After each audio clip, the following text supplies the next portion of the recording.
Dun, dun, boom. We are live, folks. We are live and back at it again. We are the Wrasslin for Life Network. We are here for two shows tonight. Ring of Honor, which is already kicked off with a match in progress. And we're coming back and, well, we're not going anywhere, actually. We're sticking around all night long. We're going to have Impact Wrestling on the heels of Ring of Honor. Strap in, strap on, folks. Grab your feel good. We got lots of wrestling to talk, lots to get into. Let's go. All right.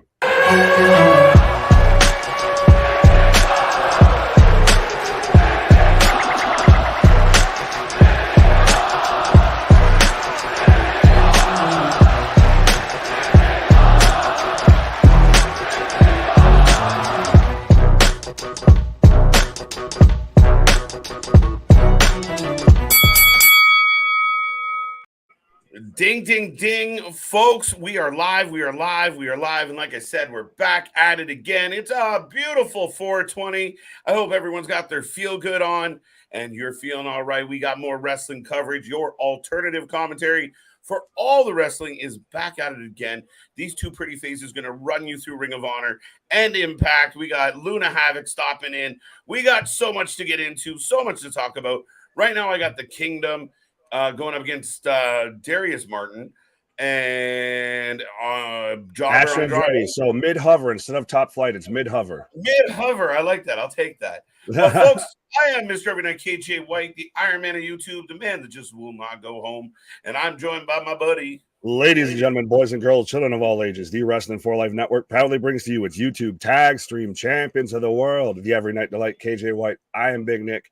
And yes, I hope you are having a fantastic 420, whether you're happy vitamin day, whether you take vitamin T, H, or C. Hopefully you're having a great day. It's a great day to have a great day, folks, and it's Absolutely. A great day to have more wrestling. If you guys want to make a prediction, you don't know the answer, we will get to the chat. We see people filing in. Hope you guys are doing well. Again, it's Friday Junior. It's done. It's in the books. We can take a nap because Friday and the weekend is upon us, and we got more coming your way. It's 420, so you probably do want to take a nap or at least eat up all the food in the house. Yeah, you probably take a nap before the fridge is fucking empty. Just start a playlist with us, so we got you covered while you ride that hurricane out there because we got enough content for you. Right. Yeah, so we've got the Kingdom and mid-hover already starting off. Who you got, sir? I don't know. I'm going to take fucking mid-hover with a roll-up. Well, fitting for 420 that we take a roll-up. But I'll take the Kingdom. I guess I have to go with a little bit, maybe hometown biased a bit or close by biased if they're from Boston. But they could have a good Ring of Honor tag team run, especially like if you've got the Lucha Bros as the tag title holders. You're still developing Ring of Honor's kind of brand, its roster. The Kingdom's a very steady hand. Action's ready and not flight are thrown together just because one of the Martin brothers consistently gets hurt.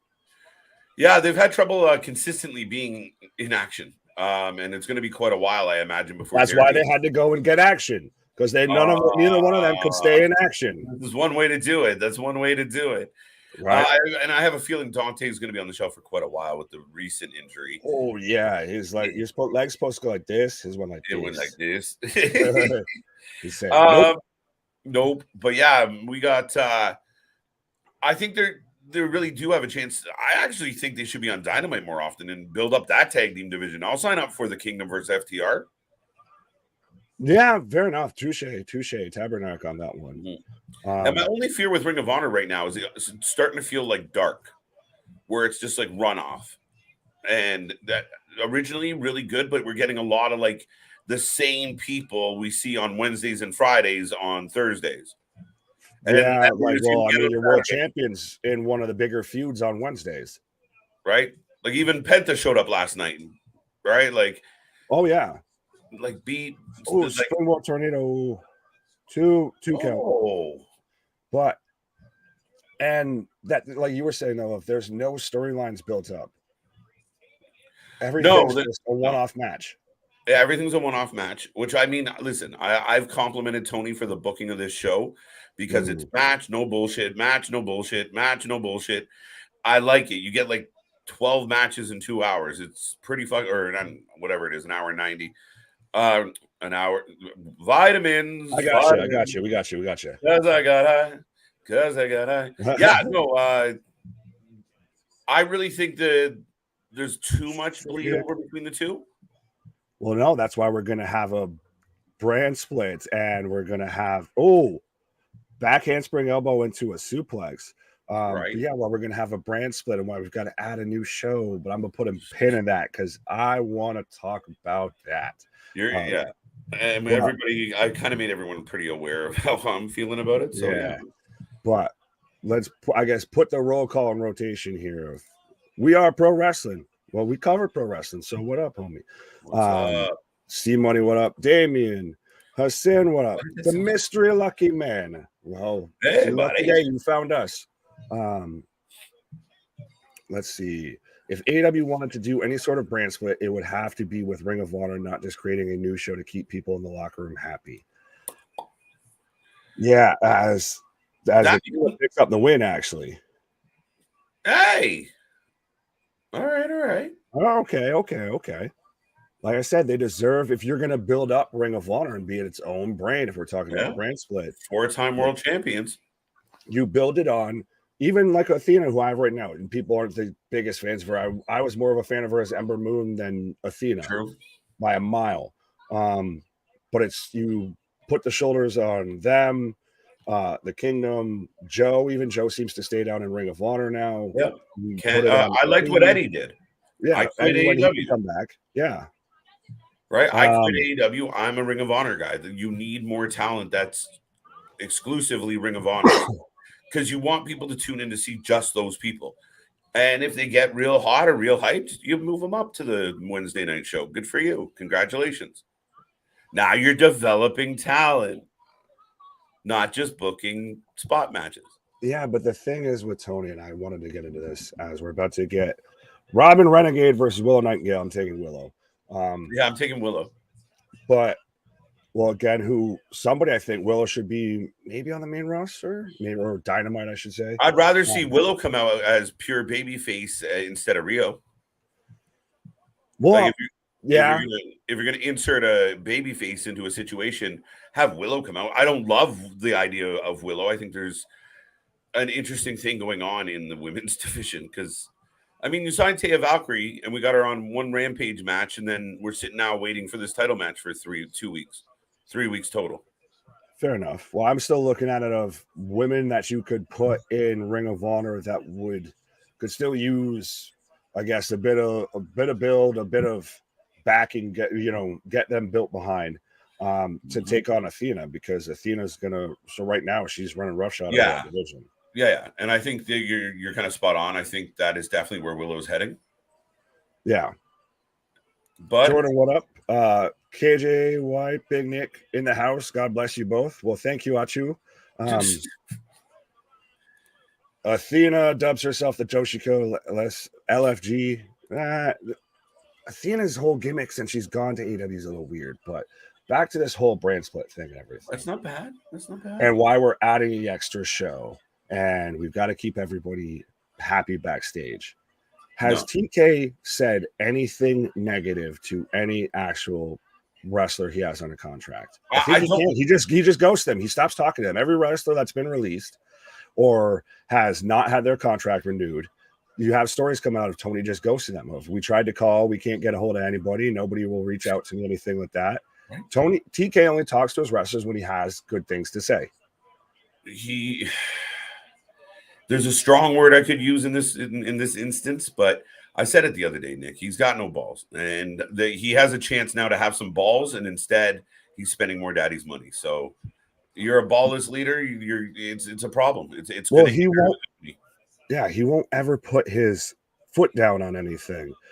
Even when Cutlass there was putting out a tweet of taking shots at Punk as we're about to sit down and try and work things out so we can bring him back into the fold and start, boosting these ratings and making some goddamn money here.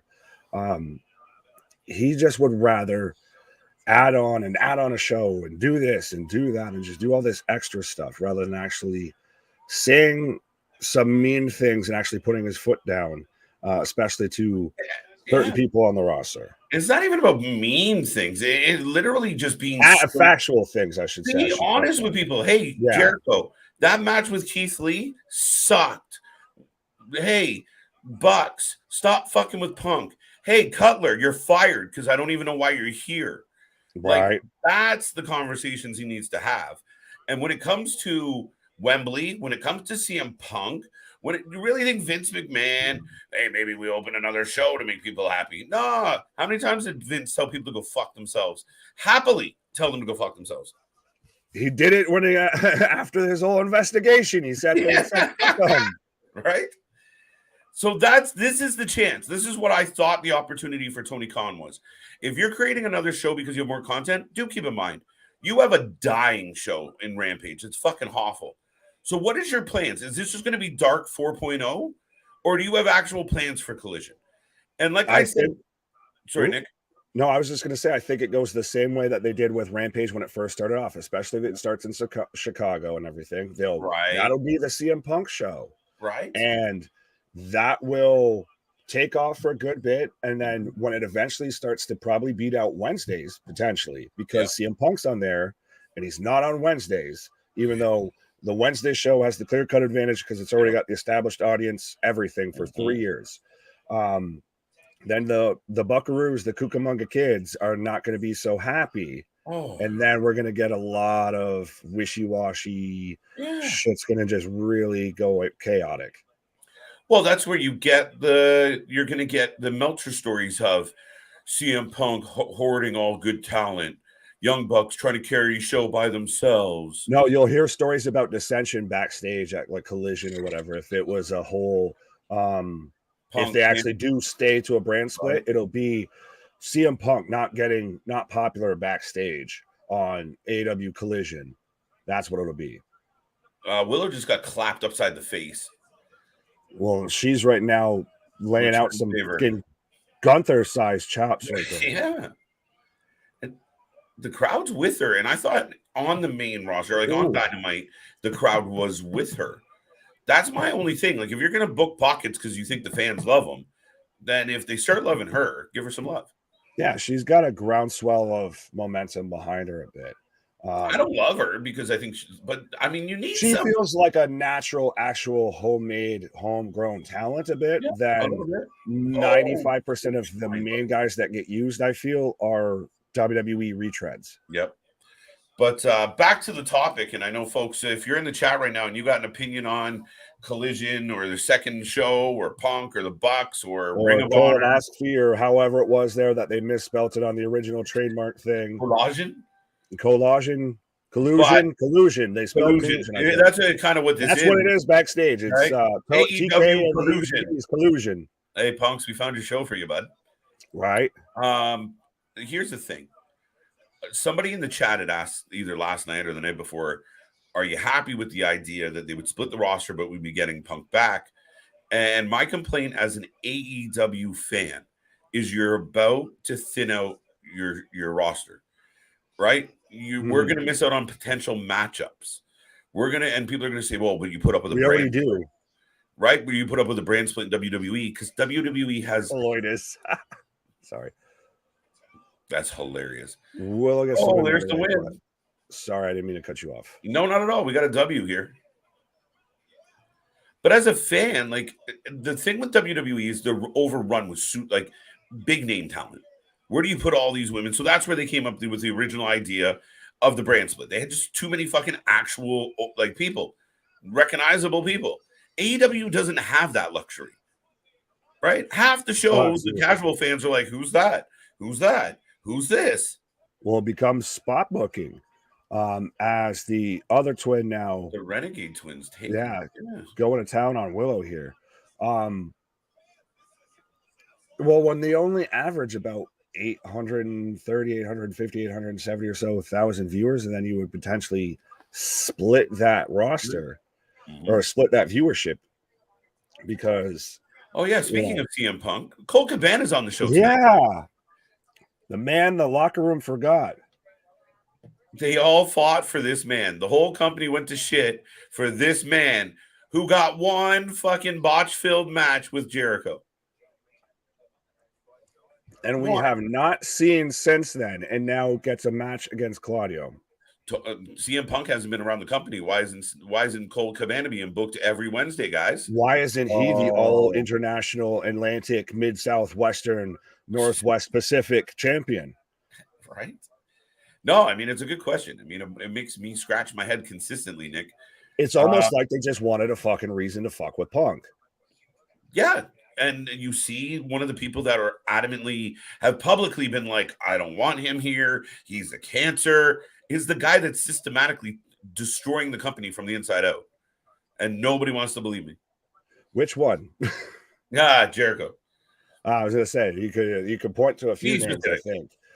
Could even be slightly, like I said, the head of the company, because could you even find, as we're, I guess, in a bit of a commercial now, somehow? We get an ad for Forbidden Door.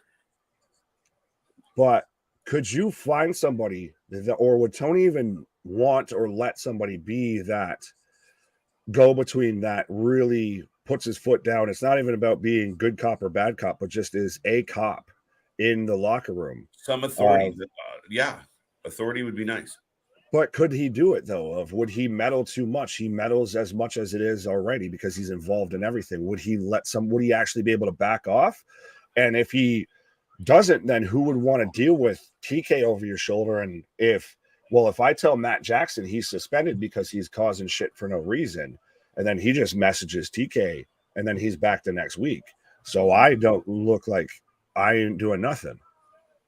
Well, that's the thing. Like, if Brandon Cutler wants to step up and shoot his mouth off multiple times now, not once. Every time the Bucks seem to have a beef, their little bitch goes running out and starts squawking his mouth. Right. And it's consistent. Why would you have Brandon Cutler around at all if he's going to jeopardize better things and bigger things? And this is where I say they're holding themselves to that super indie. They're holding themselves to the original 700, 800,000 fans that they had 4 years ago.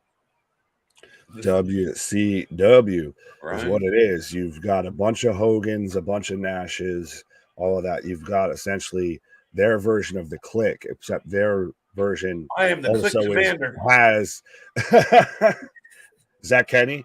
I think that's Kenny. But yeah, they're not only are they the Hogan, and that's not going to work for me, brother, but they also have say in the goddamn company, and the boss is a mark for him. So the tag team division went to shit. They abandoned it.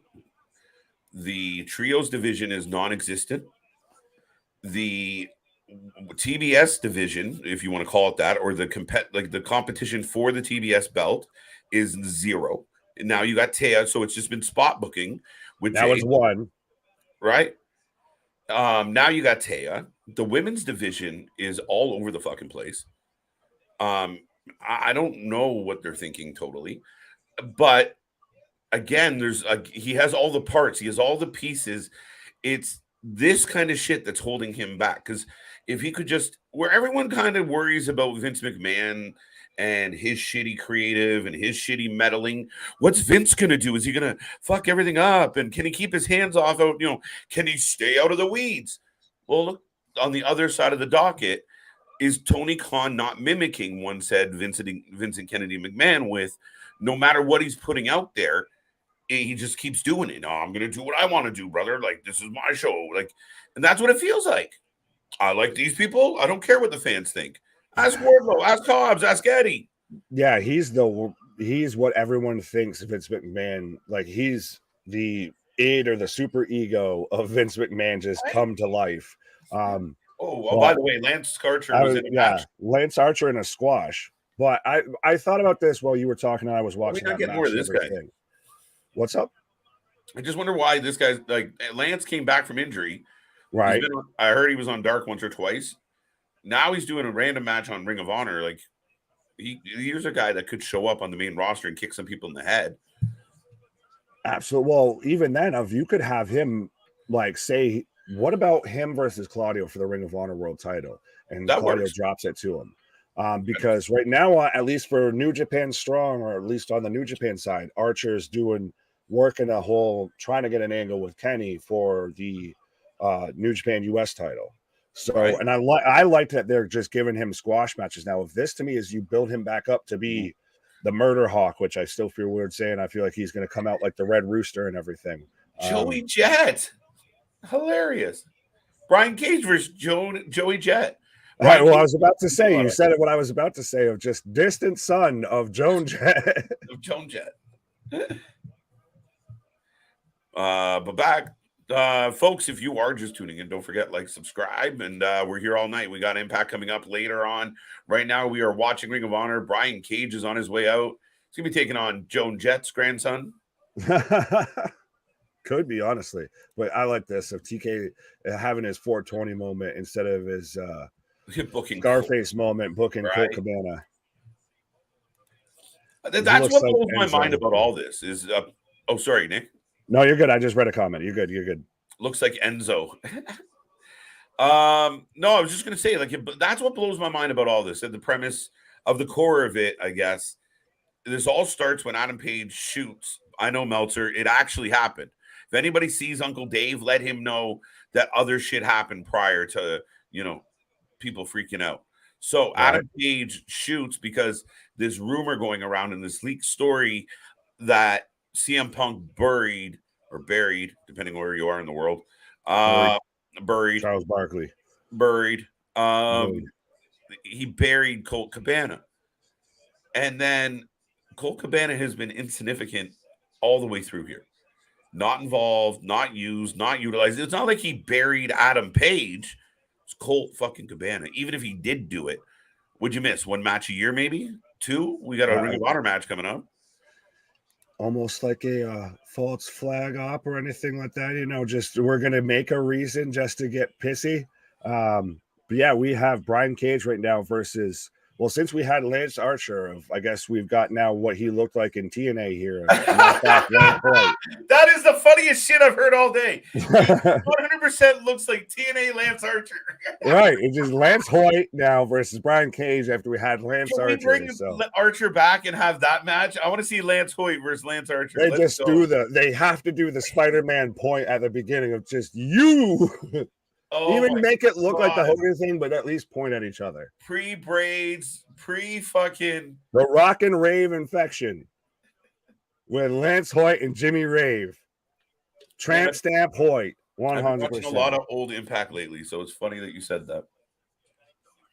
Yes, by the way, T's and P's for Jimmy Rave. But yeah, no, I watch a lot of OSW that is covering TNA and covers a lot of old TNA. Like, I watch just old TNA just to laugh. Honestly, right? Oh no, it's funny. And right now, like with the Impact, there was some gems in there, but it's a bit too. Yeah. They're highlighting the East and 8 though. I do think Mr. Kennedy was an unfortunate story because I think Mr.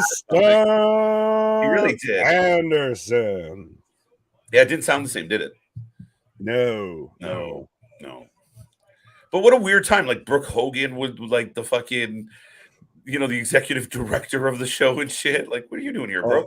Yeah. Well, that's where we got Crow Sting. And that would be the thing. Like, we need to go back through at some point of just. Oh my god. TNA hindsight. There you go, buddy. Yeah. Yeah.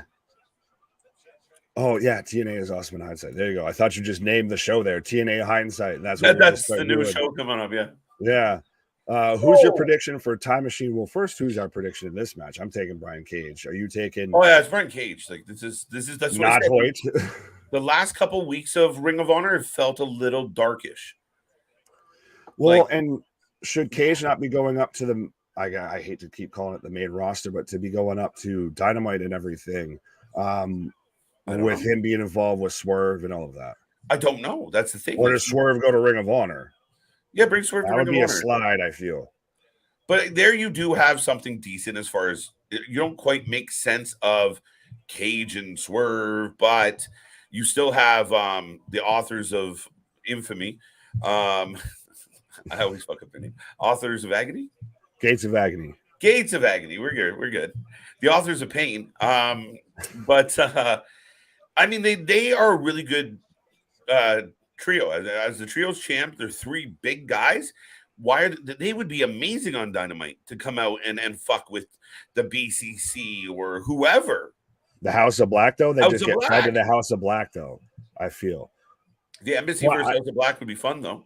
I don't think you have enough depth for a trios division on 2 shows. No, they should have never It's created much like WWE with their women's tag division. You don't have enough depth for 2 titles of the same thing. I agree. I don't think they should have ever created a trios tag because at the time the tag team division was struggling. It was kind of underbooked, underwhelming. They had played hot potato with the titles because the Bucks did. Again, the EVPs of the company hurting the product. They didn't want to go under, so they didn't want to do the rubber match. The fans are cheering for FTR, and we're better. We told ourselves we're one of the best ever. We have a whole YouTube show to where we have a whole joke about FTR. Yeah.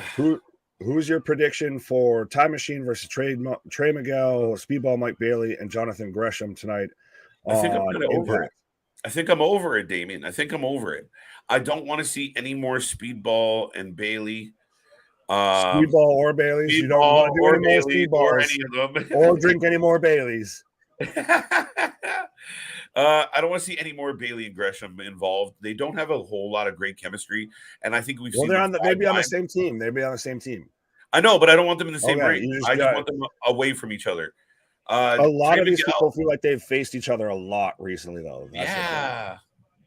And does that mean Kushida's just like, okay, he didn't win, so he's just all right, back down to the pseudo. You could, but still, you give me Kushida versus Trey Miguel again or anything like that. I feel like that's already happened.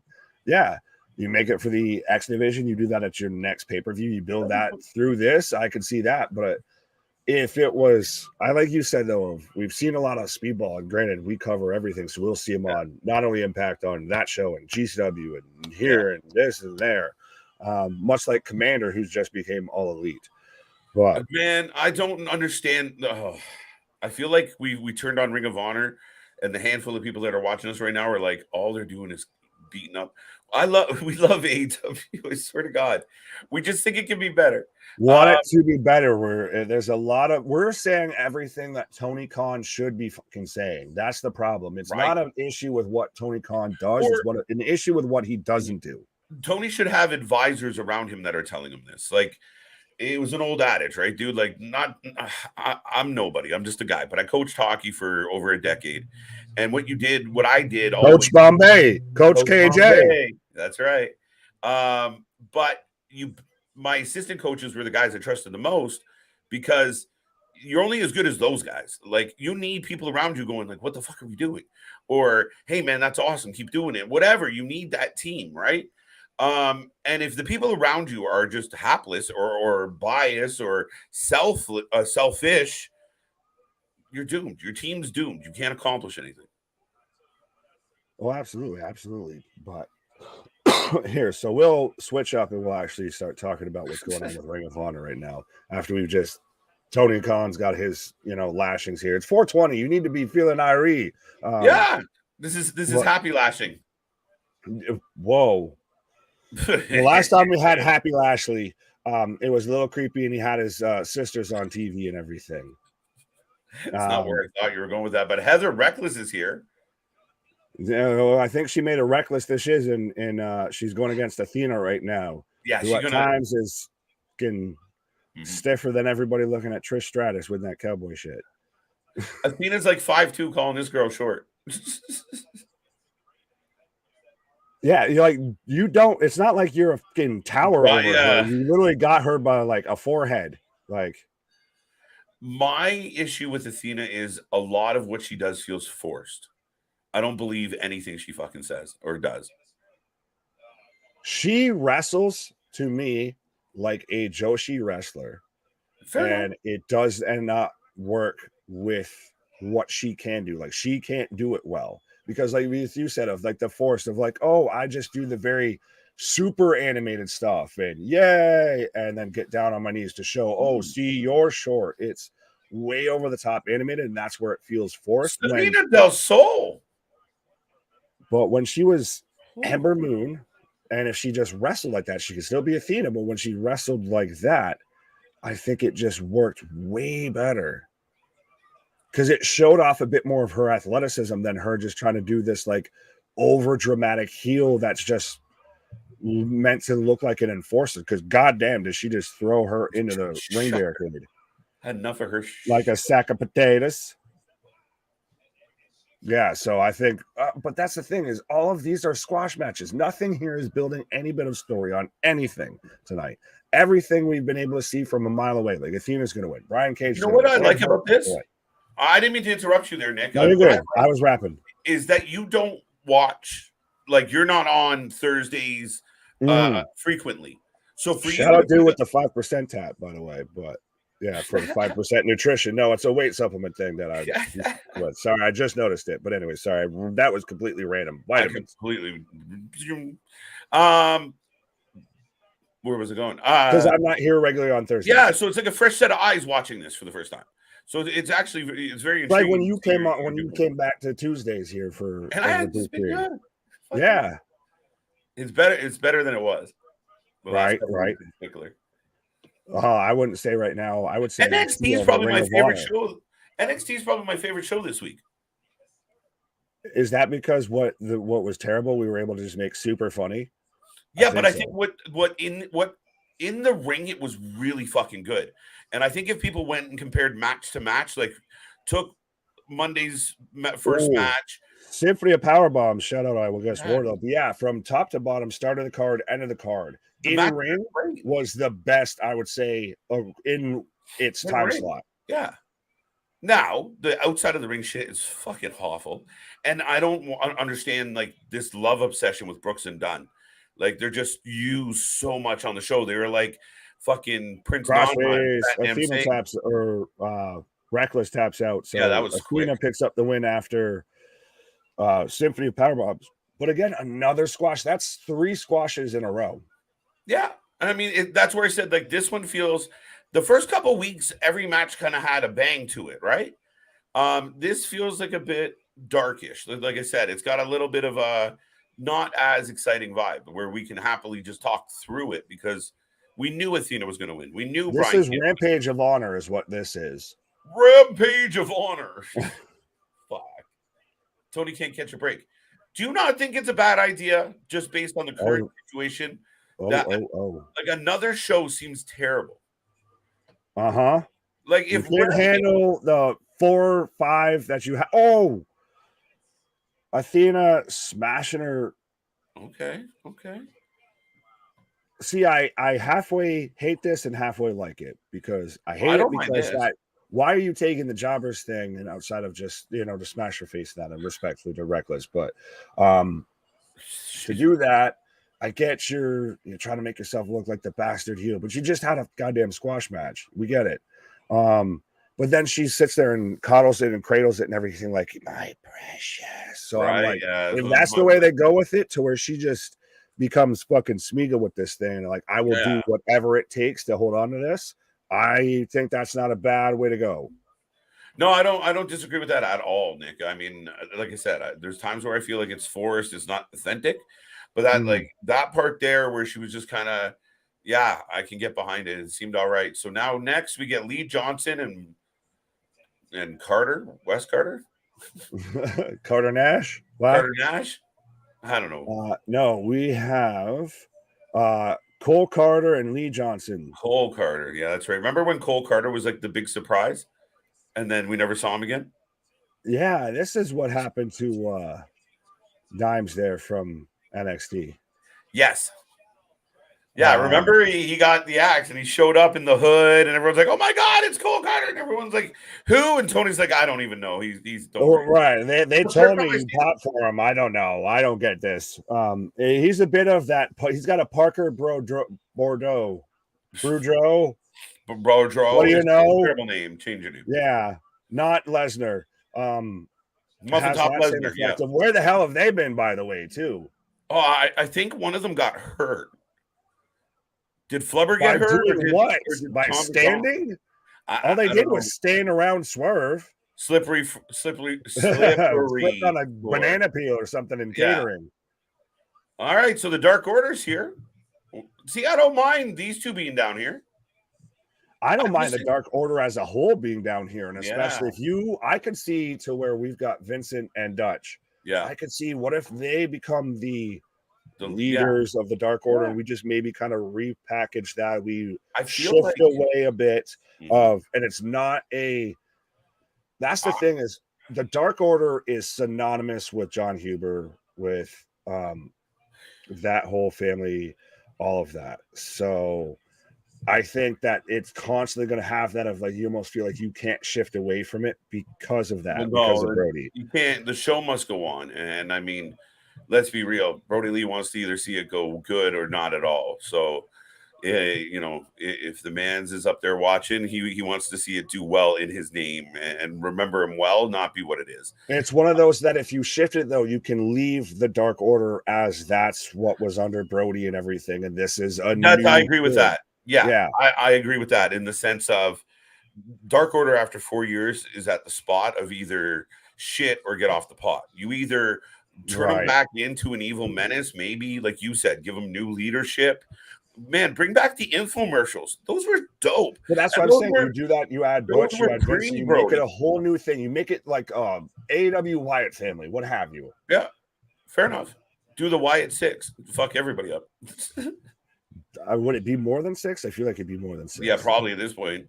But yeah, they either gotta push the Dark Order into some dark places and make them relevant, or just cut them loose as far as that gimmick dies. Like it's just John Silver and Alex Reynolds and not Ryan Reynolds. Well, it seems like TK was starting to kind of do that to where like Stu Grayson didn't get renewed, and I think there was another one that didn't. Alan Angels, to where he didn't get renewed or anything like that, and just was trying to kind of almost, I feel like Backstage just let it die out, of let that candle go out. And then I think people started to get, the Twitterverse got up in arms about that. And then now we've got everybody back. We're outside of Angels. No, he is back. He's back with Roosh, I believe, I think. So yeah, we've got everybody back. So now Angels is with the Design. Oh, is he not with Roosh? No, he's with Vance is with Roosh. 10. 5. I forgot about Preston Vance. Yeah, I literally mistook the two of them. That's me being a bad wrestling nerd, I guess. But, no, that shows how much they've been booked and how they've been booked. But that's the thing is, I think that goes back to Tony can't say any actual hard truth to these guys. That's it. You got to, as a boss, as somebody in charge, you have to do it. You have to, right? Like you hear these consistent stories of like, I thought he loved me, and then he just stopped talking to me, and then I didn't have a job. It was the weirdest thing. Right. That's not how you conduct business. When have you ever heard someone say Vince McMahon or even Paul Heyman or Paul Levesque, Triple H, Stephanie McMahon, they ghosted me. Right. But only heard that come. Christ, even Eric Bischoff, Vince Russo. The only person that you've ever heard as an owner of a professional wrestling company that has ghosted somebody is TK.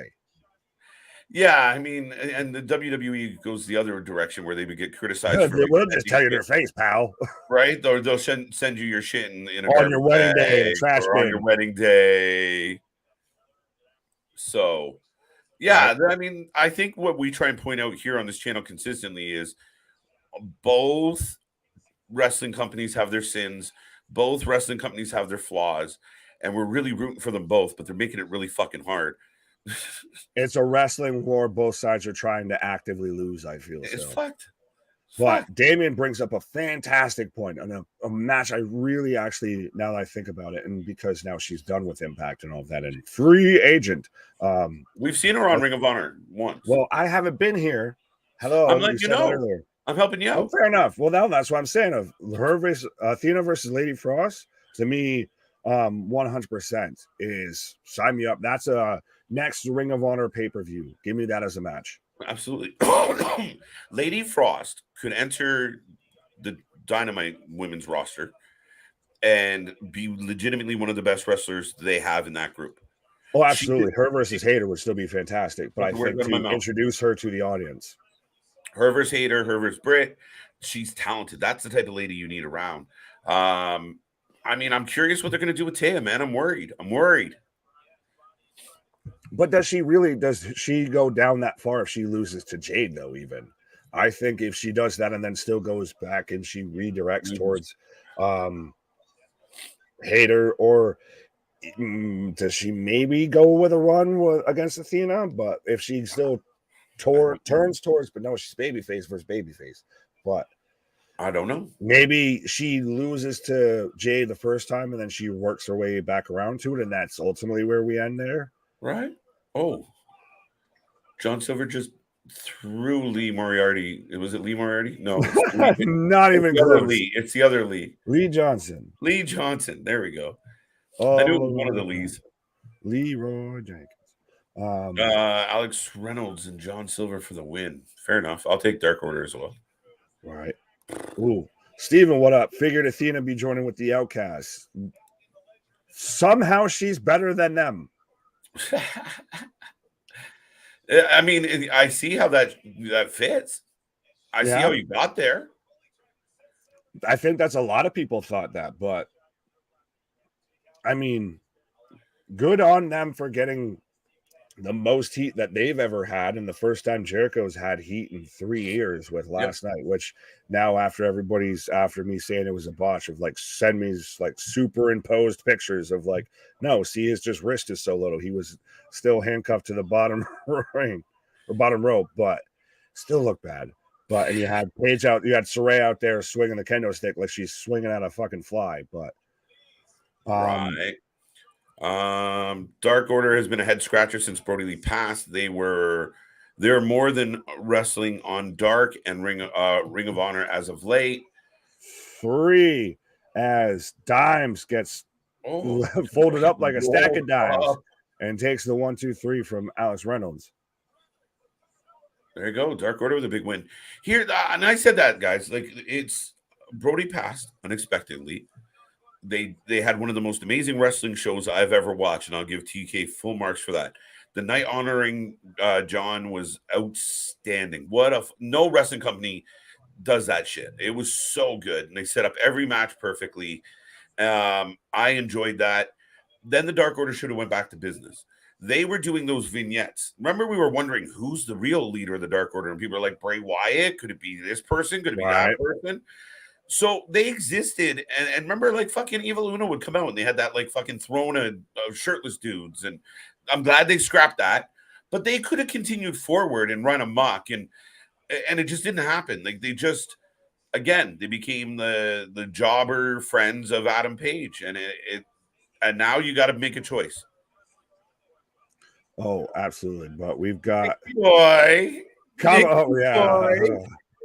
Apparently, I am Camarato Damragato. But we gotta get you that vest, Nicky boy. Oh Lord! But no, he's the guy. I'm looking at this of, why are you doing the Joey Janela shit with the lollipop and the pose and everything? Or not the Joey Janela, the Joey Ryan.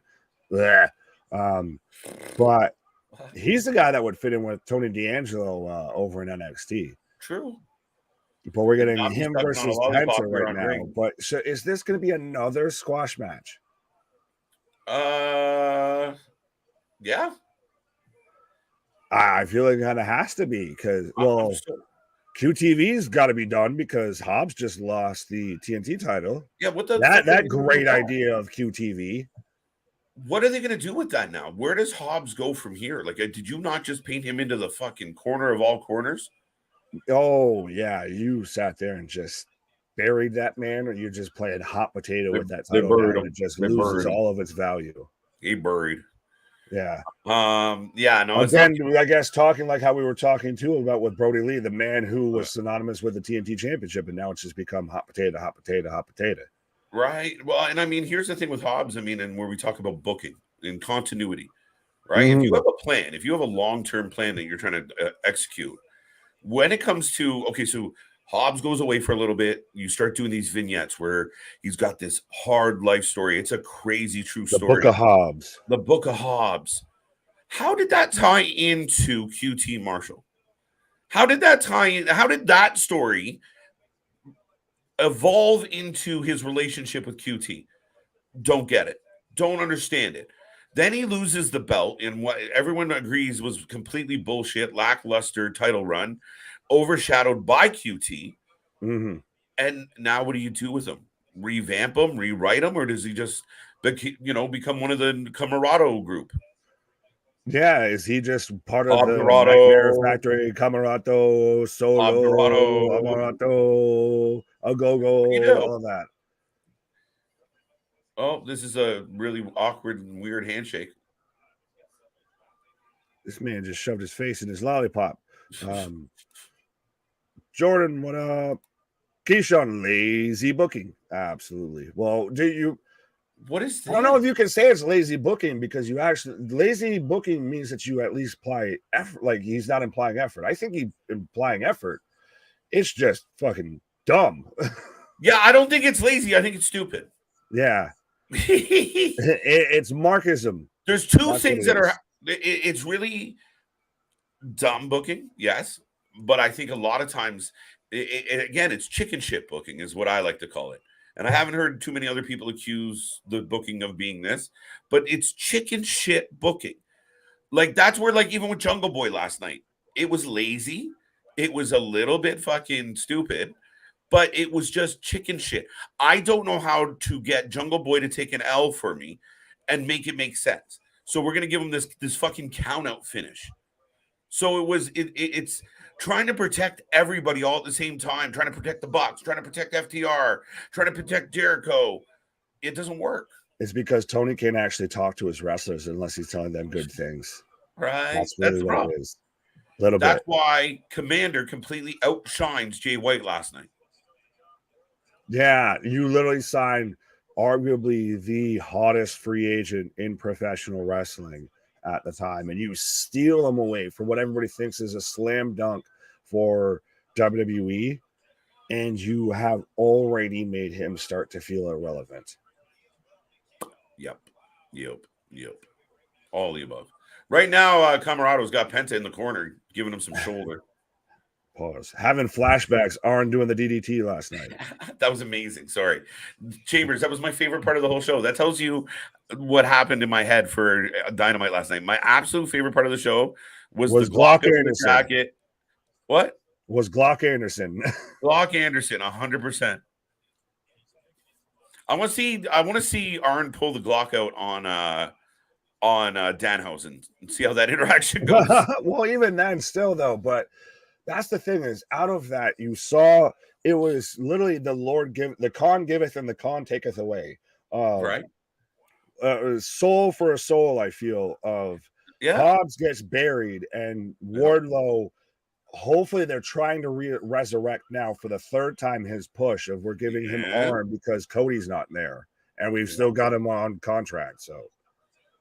Yeah, again, the stops and starts with Wardlow. The guy was white hot, and then when you fucked it up, he came back and he got real hot again, and you kind of cooled him off again. Now you've reinvigorated him. I was okay with this whole give him Arn. I know some people are going to hate it, but I'm like, you got a veteran coach. He's a big guy. You can teach him how to fucking be smarter. I'm okay with this kind of. It makes him feel a bit tougher. I'll say that in the way of, I know that sounds weird to say right now, but it's more of, I get it. Arn. Well, you think of Arn, you think of, brainbusters and stuff like that. You think of the Four Horsemen and spine busters. You think of literally just being an absolute badass a bit and actually being a legit shoot tough guy. I think putting that around Wardlow, that's your Goldberg, your Biggie, your big heavyweight, however you want to view it. Mm-hmm. I think it just nothing but solidifies him. You can't give him a super mouthpiece like Heyman with Brock, so you give him a guy that solidifies him being, a tough guy.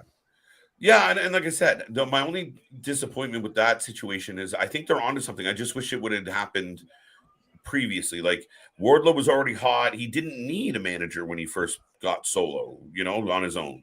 Right. Oh, snap the arm. Bye-bye, Kamo. He kicked out with one arm. Go. And I really think, right, if you took Alex Abrahantes and put him with Andrade, and all Andrade did was speak Spanish, and they took the Penta says idea, but let Alex Abrahantes be on TV more. Alex should be on TV almost every Wednesday, guys. He is fucking entertaining. He is funny. He is energetic. He is hyper. He's fucking excellent, and we never see him. Never But see him. you could have, though, if we're getting Lucha Bros versus FTR for the tag titles. But that's the thing, is now you've proceeded to, you've backweaved yourself into, now they're on Ring of Honor and your other super top team is on Dynamite, and you try not to intermingle the two brands. So I can show you the world. what? What? No, you're right. Like, I mean, and I know we sound negative, but there were good things last night. I didn't hate all of it. I liked it more than you did. You I liked it gave a lot more than Jericho I credit. did. I gave Jericho credit, guys. Like, come on now. I thought he actually did something that was not a pin. That was not a pin. Oh no, that wasn't a pin. Penta won with a 3 count there, but he was holding Camarado. Shoulders were down. Shoulders up. Shoulders. He had him in that, like, when you go to like actually grab somebody, but like throw your arm behind the shoulder to wrap him up and pin him, but he was lifting his shoulders up, so it's not a pin. Yeah, I think. What about the rules? There are no rules. There are no rules. The wrestling is fake. The rules don't matter. Welcome to Ring of Honor, where the matches are made up and the storylines don't matter. Right? No, and again, another little bit of, oh no, he picked him up to shake his hand. You can't even shake hands. He's literally like, does this man have paralysis or something? Like, what is these faces? Why did you turn into a 4-year-old boy? You're a 345-pound man. No, I don't know if, like, is he got like a stinger to where like he's got like the Eddie Alvarez there when he face and he's got the neck crank and his just head stuck like this or something. He's just like, I can't raise my hands. He's walking around like he's in a fucking halo and arm braces. Oh, so Lee Moriarty is here tonight. He's taking on Takeshita. Up next, that's Mike. Yes, as KJ takes a pause for the cause, but we've got Lee Moriarty versus allegedly, maybe supposedly, the newest member of the Elite, or at least Don Callis' hired gun, Takeshita. So you can give me your predictions for that. But so we had 4 squash matches in a row so far tonight already, and I'll give Ring of Honor credit of, it moves through a lot of matches, but it's Rampage of Honor of nothing here has any sort of storyline built to it. Nothing feels like it's continuing a story. And granted, I know I'm not here every Thursday, so if there's stories that and lore that I don't know that I'm missing, then please let me know. But this very much seems like, hey, we're going to have a lot of what would be on paper either good matches or to spotlight somebody, but then we go nowhere from that.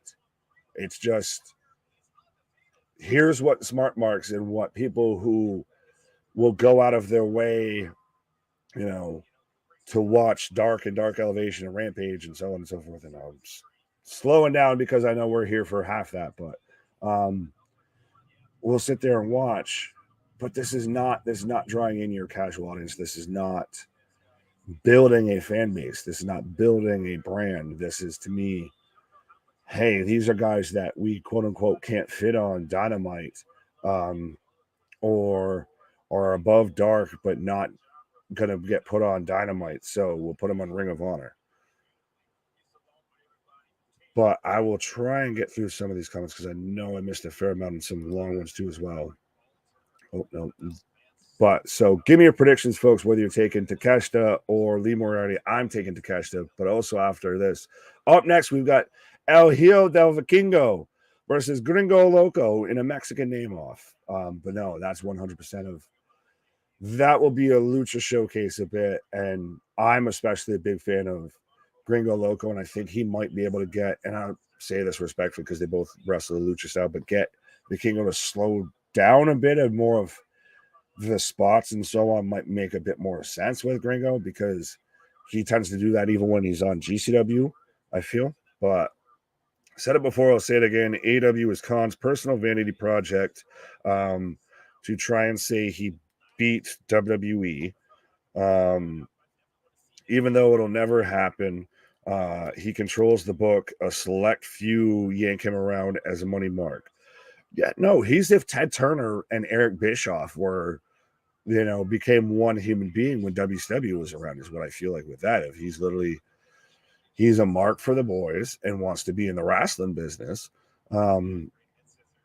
But he also won't actually put his foot down on anybody and just takes the advice of a select few that also have a very vested interest in the company and their position in the company. Singlet takedown. What a plan aside from hiring a buttload of people, throwing their gimmicks at the wall, hoping something sticks, and the diehards labeling them game changers when they don't change anything. That plan, yeah, I get what you're saying there of TK ain't got much of one. Here, let me try and Mercedes Monet next Hell in the Fence is tomorrow morning. Thank you, Chris. We will probably not be here because we do still at this time, have shoot jobs.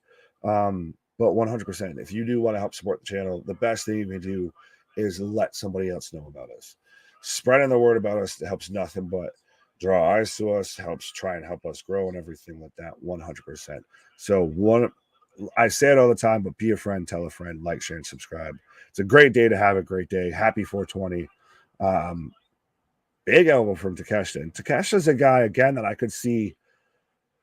There's guys on here like Lance Archer, Takeshita, that I could see holding the Ring of Honor title. Or you make that your Ring of Honor world title picture if you're going to really make it a separate brand. And even say if he does pop up every now and then on AEW, say if it is Lance or Takeshita or Eddie even, you have it be a thing because, it's the Ring of Honor champ versus Claudio that's still there every week with the BCC while he's Ring of Honor world champion. So it doesn't create that full separation. It kind of still blends it a bit together as Lee's setting up for, the running knee into the barricade on Takeshita. Steven C. MJF will do a stop payment on the check, and they'll use that as one of the dumb reasons to make it a four-way. What did Steven say? But Chris, what up? Watch next Wednesday. Sammy gets upset at MJF giving him a bad check. I see what you're saying. Well, they are allegedly, supposedly, covering each other's costs for the blue check mark there. Now that good old buddy Elon's in charge of Twitter now. Everybody's got to buy your blue check to, feel credible in this world. So that's why all of your favorite celebrities don't have their blue checks anymore because they, either weren't big enough or they decided, no, I'm not going to give Elon my money. But allegedly those two have decided to pay each other and they're halfway working of MJF didn't pay Sammy. So if they do something with that, it's such a being the elite thing that it would be such a wrong move. Sorry, I just went down a rabbit hole. Are you fine with PCO versus Steve Maclin before Maclin faces Nick Aldis? Yes, because you build to that. Is PCO versus Maclin tonight? I want to ask. But I would say, even if it's at the next pay-per-view or anything, or you're building to that, as we've got joint manipulation from Moriarty right now. All he does is the Pete Dunne finger snap there. But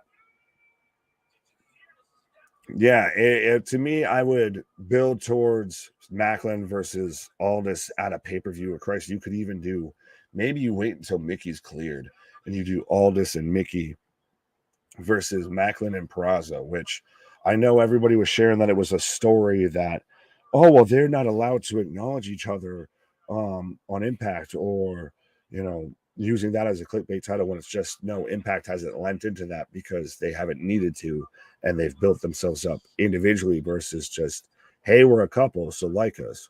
But now I could very much see them establishing that they're the power couple.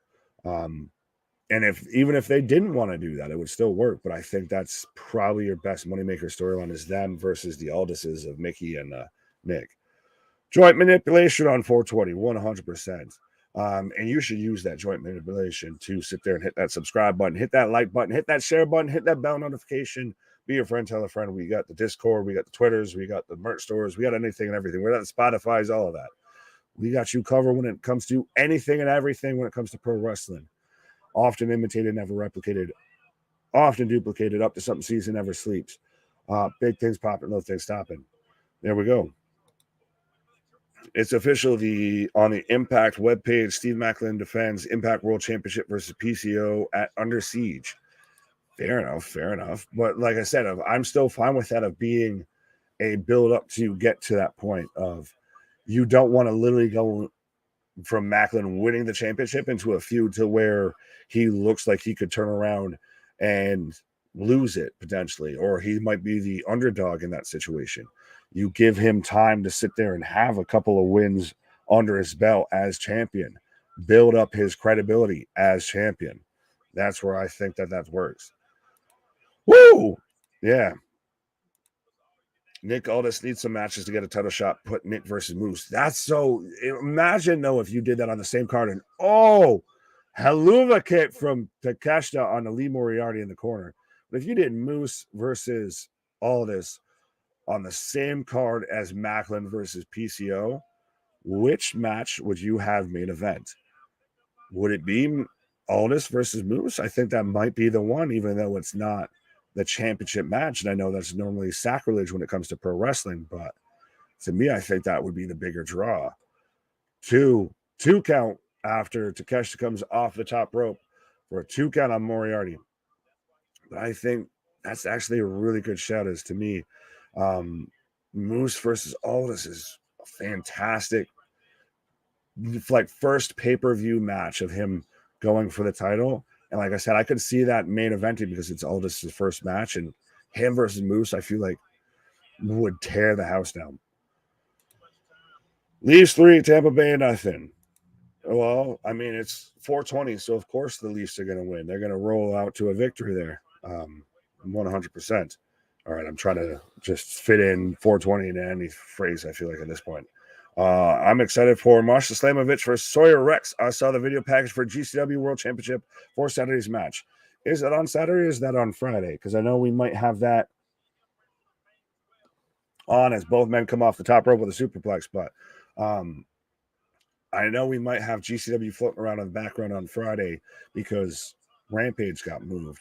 But I don't know if we'll be here for it on Saturday, if it's on Saturday, because I know we're going to be doing our mock draft. Everybody's doing mock drafts right now, whether it's for the NFL draft or for the WWE draft, because it goes both going to be happening around the same time. And gee, I wonder why that is. But we're going to be doing our mock draft for WWE of host versus host, Beardo versus Beardo, some hot beard on beard action of KJ is going to have Monday Night Raw, and I'm going to have Friday Night SmackDown C because I already called it. So at least I'm not calling picks or anything. I just want SmackDown because still to me it's a better show. But so we'll be here on Saturday for that. Carolina Hurricanes up 2-0 in the first round series. Fair enough, Chris. I have not paid attention that much to so far. Oh, Blue Thunderbomb from Takeshita to the NHL playoffs.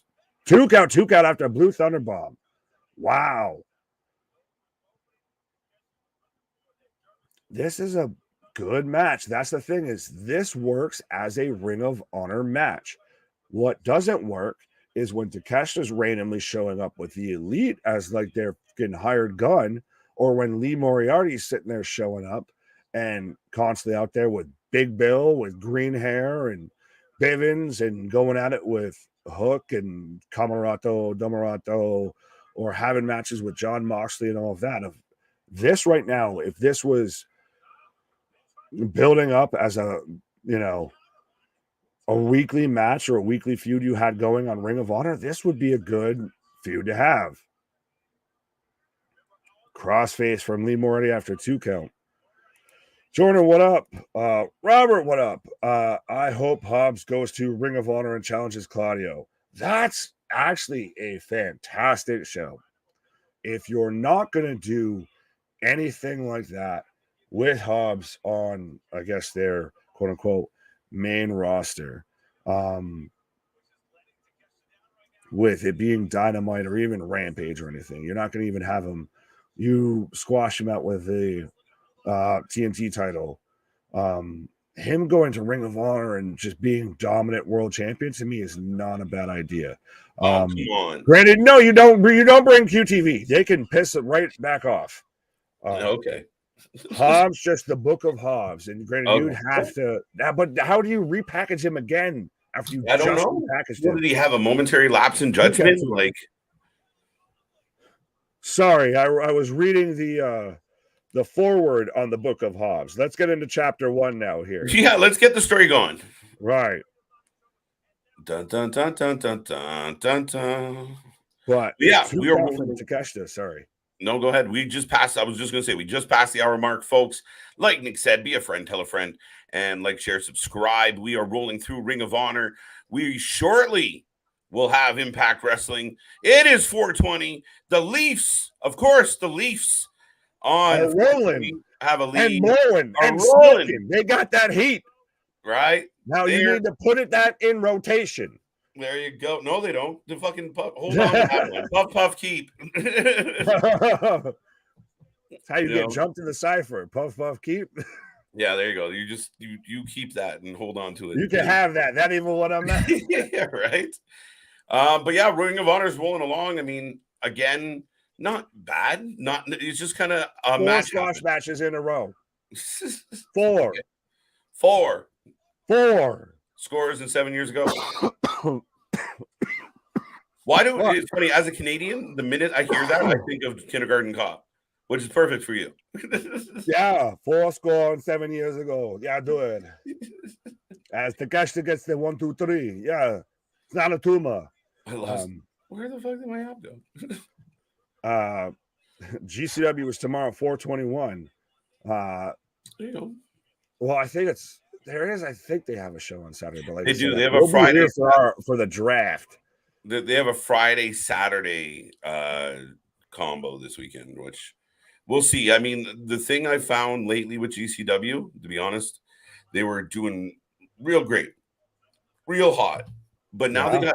It just feels like you're getting a lot of the same matches, and B, you're getting some really soft cards. Well, when I think they're more of, they've got to feel like they've put so much content out that it's not. Mm-hmm. I hate to say it this way. I don't want to knock them, but it's a bit of they've reached they're tipping at oversaturation. Yeah, a little bit. Like, I mean, and listen, that's as like you and I pretty much watched every minute, of I'd say popular GCW live with everybody. Right. When they kind of moved out of the underground, and we've complimented them a lot. We've had a good amount of. We've had half their we've had a fair amount of the dudes on their roster come on for interviews and everything. Right. So I mean, we're a big fan of GCW, but as fan, like now it's like every second show's kind of meh. But speaking of GCW, Gringo Loco.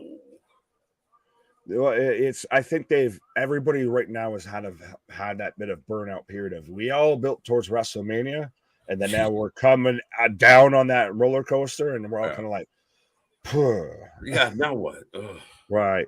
Where's Fish? Yeah, where's Bobby Fish? He'd be a perfect guy for Ring of Honor if he could keep his head straight for last 10 time. I thought he was trying to fight people, like legit shoot fight. I love C-Money's comment. Because I've also noticed that our buddy Irie there has been hanging out with our buddy Cole. So I guess maybe future friend of the channel here. But we got robbed of Shigeru Irie on 420. Yes, we are. But at least we're all feeling Irie. Yeah, boy, Rastafari. We are getting Vikingo though. Now this has been one of the heated debates of the AEW diehards. Are like, this is the best wrestler ever. And then you have some of the other people where we've seen even some vets come out and say, nah, he's doing a little too much too often. And again, for me, it breaks down a couple different ways, but at the surface level, to me, Smith threw him back. I entirely forgot that Bobby Fish is signed with Impact and not with AEW anymore. But that's he's not. How much of a bad nerd I am right now. No, because he hasn't been on it. Yeah, true. It's vitamins. I'll blame the vitamins. He hasn't been there. Did he sign a 1-day contract? What the fuck? I don't know where he is. A 1-day retirement contract. Yeah, but with Vikingo, I think his a law of diminishing returns with it if he keeps doing the same thing. If you do that many spots every match, we've seen it. I'm over it. Well, J Boy says happy 420 wrestling friends. Absolutely 100%. The thing is, I was about to say can we go? I want to see how far back it goes because I feel like it's got to be at least a month right now, if not more, maybe 2. That every week we're at least covering, if not one, multiple matches that involve either a Vikingo or now at this point Commander. That it's literally, again, like we said, it's reached the point of oversaturation. Mike Bailey's another one. Mike Bailey's another guy. No, Mike sailed on that ship. Right? Mike Bailey's becoming the Kevin Hart of wrestling. Literally. Well, shout out to Homeboy there in the second row behind a couple beardos there with the Jim Cornette shirt. That's hilarious. I'm going to Ring of Honor show. I want to rock the Cornette shirt. Oh, absolutely, 100%. And folks, you should rep a Wrestling for Life Network T-shirt because we got the merch store. We got anything and everything. We got different colorways. We got plenty of things. We got big things popping, little things stopping. Right, Gringo getting a little bit of some acrobatics, but that was pretty. Now, a lot of people say that Gringo Loco. I think Gringo Loco will hopefully slow Vikingo down a little bit. Because Gringo Loco to me does like the lucha style that I like. He'll still hit some crazy shit of a pop out corkscrew fucking power bomb off the top rope and everything like that. Some shit like that. But it's not dun dun dun dun dun dun dun. Head scissors into a cartwheel. Gringo. A lot of people say that Gringo's the best non-Mexican luchador in the world. All 3 of them. He beat out Fuego. Right, he beat out. Well, no, is Fuego. He's from like Alabama. Really? Well, yeah. Alabama, known for their lucha style of wrestling. That's the funny thing, right? I mean, that is the deep south of the U.S., so. As far as I'm concerned, close enough. Watch, this guy's gonna be from like Tijuana or something. That's right next to Alabama. Right? No, isn't it? No. Steve, what up? I saw you with the hey yo. What? Why? They're really MMA? Who? What? Vance, what you on about? Oh, Bobby Fish still pissing off people in the wrestling community. No, he's just. No, he's gone. He exists. Yeah. He was one of those guys that like just randomly would tweet something just to annoy people because he's one of those of just don't look, just don't look, just don't pay attention to him, and he goes the fuck away. Right. Oh man. Steve Austin called. He said, "Stop." What? Oh, what? What? Daniel, you taking a shot at the what? Shooting at my man's. Well, he's shooting at Clay doing it. So apparently I'm the only one next outside of, I guess, Pat and Stone Cold of that lineage. I'm of that ilk that I can get away with using the what, but other people can. What? Right. We got AEW Rampage tomorrow night. What? No, we got it on Saturday. What? We probably won't be here for it because it's 10 at night and on Saturday. What? SmackDown. What? Probably have GCW. What? Going to drink more whiskey. What? More RC Cola. What? Got to roll up them vitamins. What? Gonna have the mock draft for the WWE on Saturday. What? See, now you just got me rolling. What? Someone pull his batteries out quick. Right. I feel like now at times, especially because we're getting around the NFL draft, I turn into like Mel Kiper with that a bit. Of just, he's not a top prospect. No, I don't think he's going to go number 1. Gringo with the corkscrew suplex, but nobody, or corkscrew moonsault, but nobody's home. I heard one time Bobby Fish was doing some MMA. Yes, that was I believe he won an MMA fight. Against? I don't know. The blow up doll that seems to keep popping up at wrestling shows. Oh, what? Don't know. What? See, everybody's got to go with what? Swoosh. That's what you should say. So when you're in you are putting in a rotation every time you hand it off, I want you to say what as you hand it off. What? Reminder Rampage Friday before SmackDown. We're just next playing Friday. It's before SmackDown. Yeah, next Friday. We're just playing musical Rampage now. Nobody watches it. Just cancel it. But that's where it gets its best ratings. It got its best ratings last week because it had the NBA lead in. Yeah, and it's an earlier time slot, and again, it's harder to talk people. Like if you're gonna get Spanish Fly, that more if was the network was saying, "Listen, we're gonna move you guys because of playoffs," it'd be nicer to like have a better time slot. Oh my god, that was he caught Vikingo on the back handspring into almost like a Selena Del Sol a little bit. It was basically a sit-down face buster. Yeah, that's the best way to call it there. A reverse sit-down power bomb where he just drilled his face into the mat. Vikingo's gonna have to retire at like 28. That's why you got guys like Conan and Rey Mysterio that are more cyborg than anything. That are sitting there telling him, like, homie, you're talented. Chill. Like, you don't need to do 87,000 flips a night. You can get away with like 10.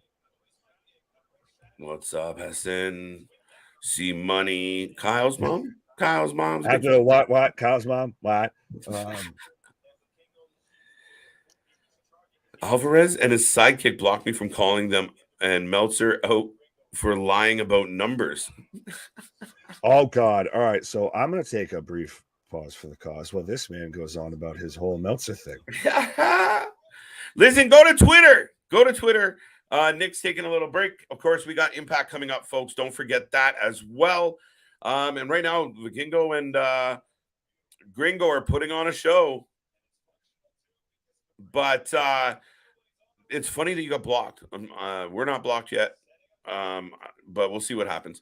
Not that I'm trying to get blocked, but Vikingo slips but recovers into a Hurricane Rana. Yeah, like I said, I've talked about this topic a lot. If you go to our Twitter, I put up a clip of myself and Nick talking about Meltzer.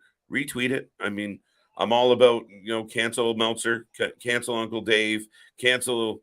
I think if we stop giving this guy an audience, which, I mean, the diehard schmarks won't stop giving him an audience. But, I just can't. I can't. It's just at this point, it becomes embarrassing. And like I said this multiple times without being a dick, it's just embarrassing. The guy used to be a reputable reporter. But at this point, like he's going on his podcast, he's going on Observer Radio and just legitimately blatantly defending one side, blatantly standing by one side. Is not what he used to do. Like, call it the way it truly is, or get out of the way, or just call it for what it is, and stop acting like you're not playing that game. We all see what you're doing. We all can hear it. We all find it disappointing. And honestly, if I was Tony Khan, I would ask Dave Meltzer to I'd get a restraining order on Dave Meltzer because he's hurting the product. He's hurting the company. He's hurting the brand. That's my opinion. A company that's trying to move forward, consistently hit 1 million viewers on Wednesday, build a bigger brand. Whether you like the idea, or don't, he had the balls to book Wembley and go for it. And we're going to watch how that plays out. But Meltzer is no different than Brendan Cutler. Oh, wow. Vikingo catches Gringo in the air. Oh, end of days. Wow. Crowd's real quiet. See, like they've seen all these tricks, so they're just quiet, waiting for the next pop. And for no reason, he's in complete control. Gringo rolls to the outside, and up goes Vikingo. Yes, true story. Oh, I don't even know what you call that one, but he walks the ropes, springboards into a corkscrew moonsault. So I guess I didn't know what to call it. Wow. So Gringo's down. They're both on the floor.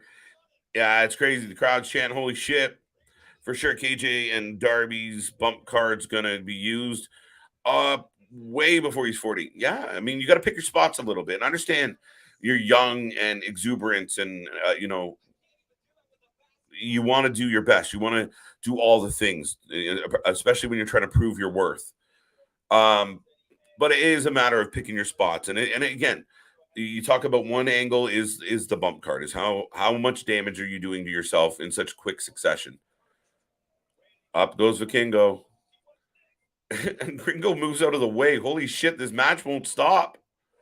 Oh! Oh. Dun, dun, dun. But yeah, I mean, Vikingo going to the top. Or no, Gringo going to the top. Dun, dun, dun. But the match rolls on, folks. Just pulling up some other wrestling now. So much going on.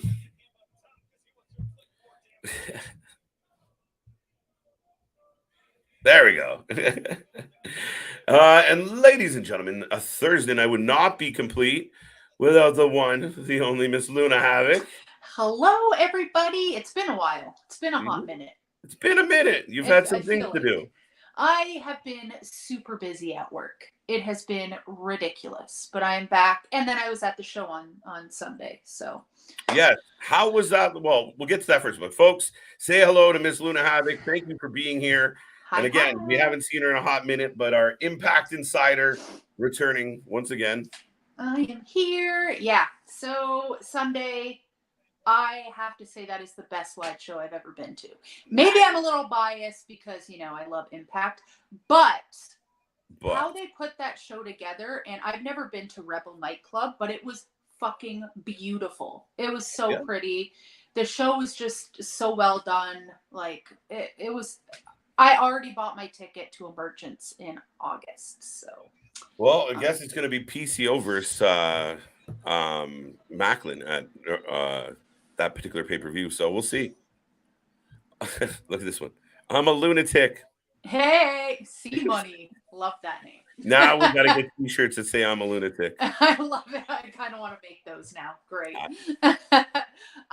Yeah, so I don't know. That was like, and not only that, but the crowd the crowd in the back was so off the charts, and everybody was so nice.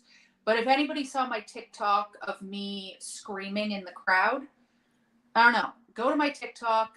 It's just me in the front screaming it and losing it.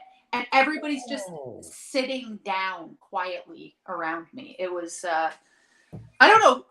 I honestly don't even remember who it was, but somebody was filming me from the balcony. Yeah, I saw that. And then sent it to me after found me after the show, and they're like, might want this. The clip was good because everyone around you was pretty stoic, and you were losing your noodle. Oh my God, that was during the Kushida and Maclin match. Yes. And I really thought, hey, Steve G. I really thought there was like a few moments where I thought Kushida was going to win. So I was losing it. I didn't give a shit about anybody else around me at that point. I was like, but yeah. So I bought my tickets to Emergence August 27th. I will be in the back this time. I got my tickets. I'm like, I'm not paying extra to be sitting around these people. There was like a row of older gentlemen in suits. They probably like worked there or something, that were sitting beside me at one point.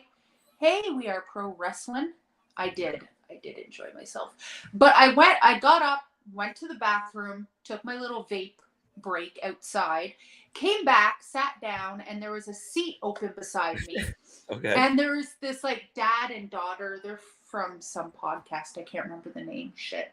But they were so cute. Anyway, and they're like, guess who was just sitting beside you for like 3 minutes? It was Scott D'Amore. Oh, okay. Sitting beside these guys in suits. So I'm sure they were somebody. But yeah, I missed them by like 30 seconds apparently. Didn't even notice. So very upset about that. Right. And you also got a very big main event in the two ladies. Oh, yeah. That was so good. I'm kind of, I don't know. Like, I'm really sad that Mickie James wasn't there, but Yeah. I don't know. They put on a hell of a show, those two. And another woman from that show that I appreciate so much more now is Killer Kelly. Okay. What is wrong with that woman? Like, in the most respectful, I love her now way. Yeah. The woman stapled her own head. Like, Yep. I'm not a huge like Killer Kelly person. Didn't really know her before, but yeah, she stapled one head and then her own. So yeah, that was quite the maneuver. Daniel, who? Somebody was impersonating me? Oh, now I need to watch it. Someone tried to impersonate her last week, but once we saw, oh, he's saying because Nick had been here instead of you. Oh my god! I was kind of hoping he like slapped on a blonde wig. Right, he should have. Next time for sure. Next time he's got to do it. But yeah, what's going on, Rick? Everybody, if a Impact show comes to your city, just fucking go because it was so good. And general admission tickets this time around were $30. So that you can't go wrong with that. Can't go wrong with that. So that's amazing. And looks like we're about a minute away from Impact. Ring of Honor still rolling on. We got the Iron Savages. Okay, I don't know who that is. Yeah. So anyway, how's that show been? It's been kind of like AEW Dark. Oh, good. Yeah. And by good, sarcastic. How do we feel about Arn Anderson managing Wardlow? I actually liked it. I got a pop out of it.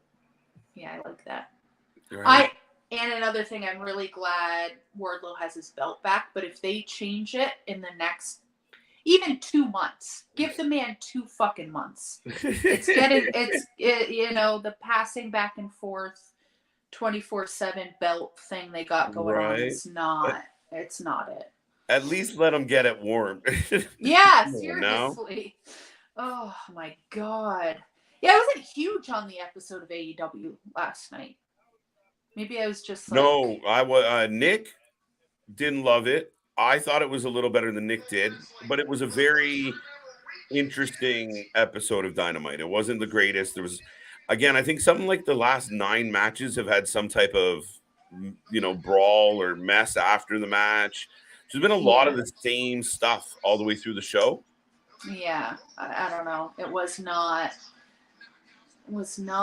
loving it. I also didn't love... I thought the Jay White match was going to be a little more interesting. Wasn't bad, but I don't know. But it was all about Commander. They cheered for every move Commander did. They cheered, and then Jay hit him with a finisher, and it was over. Yeah. So they cheered for the one guy the whole match, and then Jay won. So there we go. Yeah, it was very. I don't know. I hope Jay White can be a thing in AEW. Yeah. I don't know if people are that excited. Even when he came out, the first day that he came out. Yeah. It just didn't. Wasn't like a superstar. Hey, look at the superstar we just signed. The world champ we just signed. It didn't make a lot of sense to me at all. Oh, here is little clips from Rebellion. There we go. Nick says don't tempt him about that blonde wig. So I have some. Give me your ID. I'll send it right over. Book Nick Aldis versus Moose. Ooh. I like it, Chambers. Didn't even think of it for some reason, but that is... I guess Under Siege. My bad. Not Emergence. Under Siege is where PCO will fight Maclin. Maybe that'll be... Sorry, has that been announced? Is that yes. May 26th. So... Samoa Joe versus Colt Cabana up next on Ring of Honor. I don't know if I need that, but I need to see it. Bam. That is very odd. Okay. Steve Maclin, what are your thoughts on him as world champion? I don't love it. I know you don't. I don't think you love it, but I think he's earned it. I think he's a good heel. I think he's a badass. He's got a chip on his shoulder. I think he's good.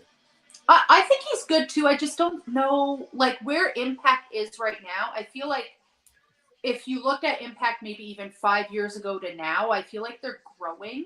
Like, they're doing so well right now. And I don't know if he has, like, the star power that they need right now. Mm-hmm. I know that's maybe. I see what you're saying. Like the notoriety, like if Kushida had won, it would have been pretty big news. Not that Maclin, no offense, sir, but realistically, with Kushida's ties with New Japan and kind of being more of an international star, you're not wrong. And I mean, that was one of the things about where people said, well, not a lot of people know Josh Alexander. I said, well, they should get to know him. Very true. I don't know. I hope I'm wrong, like the whole Maclin thing. I hope, like, a lot of people in my live earlier were saying that he's probably just like a transitional champion. So I hope that's not true. I don't think so. No? I don't think so. Because I think he'll beat PCO in May. I think he'll have, the belt for a little run here. I think there's enough. I mean, they might send a few. I'm curious how long Josh is out. Could Josh be back for, August, late August? Is that too soon? Oh, I don't know. That would be so nice. I really hope. What does he have again? A torn tricep, right? So how long does that take? Isn't that what Cody had? Cody had a pec. So his was the purple titty. Right. The purple nurple. Yeah. Okay. Yeah. So I don't know how long that takes. I'm going to have to Google it now, because if he would come back for the show in Toronto, that would be fantastic. Yeah. Fantastic. I mean, with surgery, it depends how bad of the injury is, right? I mean, let's say he got hurt last month, right? You're looking May, June, July, August. It's 4 months. It might be a little soon. Yeah, that might be a little soon, actually. I'm sure someone's already in the chat, like, what the report was officially. AJ, did you know? Jesus Christ. Here comes Trey Miguel. How was that match? The triple threat, Speedball, Trey Miguel, and Gresham. Yeah, it was okay. Yeah, fair enough. It didn't really tickle me too much, to be honest. Yeah. I just, again, like, I love Trey Miguel. It's just the Gresham guy just kind of pulls it down for me a little bit. A little bit, eh? Always, yeah. I just don't get it. But I'm glad that Trey won. I fucking lost my shit. So yeah, I bet you did. So, folks, if you're watching at home right now, we will take a prediction on Samoa Joe versus Colt Cabana, and we'll also take a prediction between Gresham, Mike Bailey, and Trey Miguel going up against Time Machine. That is Kushida and the Motor City Machine Guns, who I'm sure you were thrilled to see live. Oh my God, that was the best. It was so good. I was so close. So close. That was a really, really good match. And I'm glad that Chris Bay and Ace Austin won, to be honest. It would have been nice. It would have been nice to see the Motor City Machine Guns win right in front of my face, but they don't need it. Are you changing your opinion on the Bullet Club, or is it just? I'm changing my no. I love Chris Bay is one of my favorite wrestlers. It's Ace, yeah, for sure. It's Ace. But that being said, as I've said before, Ace Austin is amazing in the ring. He just gives me the ick. Yeah. Gives me a little bit of the ick. I don't know why. He's probably like the nicest person in the world, and I'm just being an asshole. But, of course. But they put on such a good match. I am appreciating him a little bit more. Fair enough. I think he's talented. For sure. And he's a child, isn't he? He's young, yeah. Yeah. I don't know. I will build up Nick Aldis before he faces Steve Maclin for the Impact Wrestling KJ Luna. Do you agree? Yeah, give him time. Mm-hmm. Or then Maclin, like you said, would be a transition.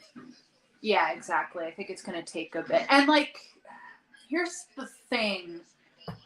It sucks because everything that happened with Josh Alexander before, and he got injured and the whole stuff with Moose, and then he got his belt back. Yeah. I want Josh Alexander to get his belt back and have a full run where he loses it, not because of an injury, but to keep going back and forth of him losing it due to an injury and then coming back and getting it. I don't know, but I kind of, I don't know. It's been unfortunate circumstances, and it's an unfortunate end to his run.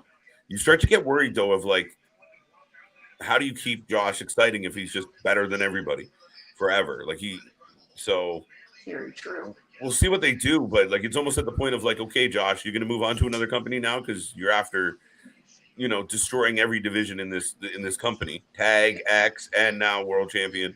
Yeah. And the other like, I know Impact wrestlers are allowed to do indie shows, like they do GCW, all that stuff. But I think when it comes to champions, I mean, I don't run the show, but I feel like they shouldn't be allowed to do stuff like that, Because I don't think he got injured at an Impact show, did he? Maybe he did. I don't think he did. I actually think you're correct on that. Like doing the multiverse or something, I can understand that, but just to come to like Toronto and do Greektown wrestling. Yeah. You know what I mean? Like I just don't, if you're a champion of some sort, shouldn't you rest up a little bit? Not I think so. Not go you out think there the company would protect that? Like we saw what happened with Moxie, where Tony was like, "We're gonna dial back on how many death matches you do while you're a champion." Exactly. You're coming in with one fucking arm, and like nobody knows why. Like, right? You look like you got chewed by a dog. What is happening? Oh man. So I don't know. Whatever, but. Yeah, he can't keep getting injured, coming back, getting his belt back. It's gonna get fucking old, Right. Samoa Joe for the win. Time Machine for the win. Who did you pick to win? I didn't pick anybody, but I did pick Colt Cabana in my head. You can't pick Colt Cabana. He's getting choked out as we speak. Oh. Yeah, there he goes. He's done. If Joe lost to Colt Cabana, I might give up watching wrestling. You would just rip down all your posters in your bedroom. Right? Like, good night, everybody. Fire. This has been real. I'll be back next week covering golf. Oh. I love Colt Cabana, but yeah, he's not like a winner, He's not like a winner. That was the nicest way to call him. Poor guy. Samoa Joe is clearly winning that match. Yeah. We have high hopes here for Boom Boom, but not Oh, we got a double camel clutch and okay. And actually, you know what? What's his fucking nuts? Chris Sabin is huge in person. Really? He looks like a little dude. He's really big. Really? I did not expect it. Like, I don't know how to describe it. He's not like super tall. He's pretty tall. He's just like big. Really? Like, when you see him on TV, he looks smaller than me, but he is not. That man is huge. Anywho. Again, you never struck me as like a big dude, so that's funny. Yeah. Oh, by the way, that's the end of Ring of Honor. If you want to give me a rating out of 10, I will listen. But again, that really felt like a dark show, guys. Tony Khan, get it together, sir. Yeah. I had really high hopes there for like 3 weeks. 3 weeks. I feel like the reasonable wrestling fans go through like a 3 week, like he has a really good pay-per-view, and then we're all like, he's got it, and then we give him like a few weeks, and then we're like, no, maybe not. No, and then he has another good pay-per-view. I don't know. He needs help from somebody. He really does. Like, get Scott D'Amore in there. I don't care. Vince Russo, for the love of God. I don't care anymore. Wow. Desperate times if Luda's calling out Vince Russo. Give us some Viagra on a pole match quick. Better than this shit. Oh, that's good shit. That's the stuff that I like. I don't care. Right? I'd rather have Viagra on a pole match than be bored. You know what I mean? Fair enough. Like, make me laugh, at least. Yeah. Doink the clown. As long as I'm entertained, I don't give a shit what they're doing. I got that one already. May set up a mixed tag in the future. How do you feel about that with Maclin, Deanna versus Nick? And I would love that.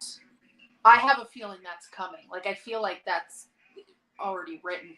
If Mickey James, I'm not sure, like, did she retire?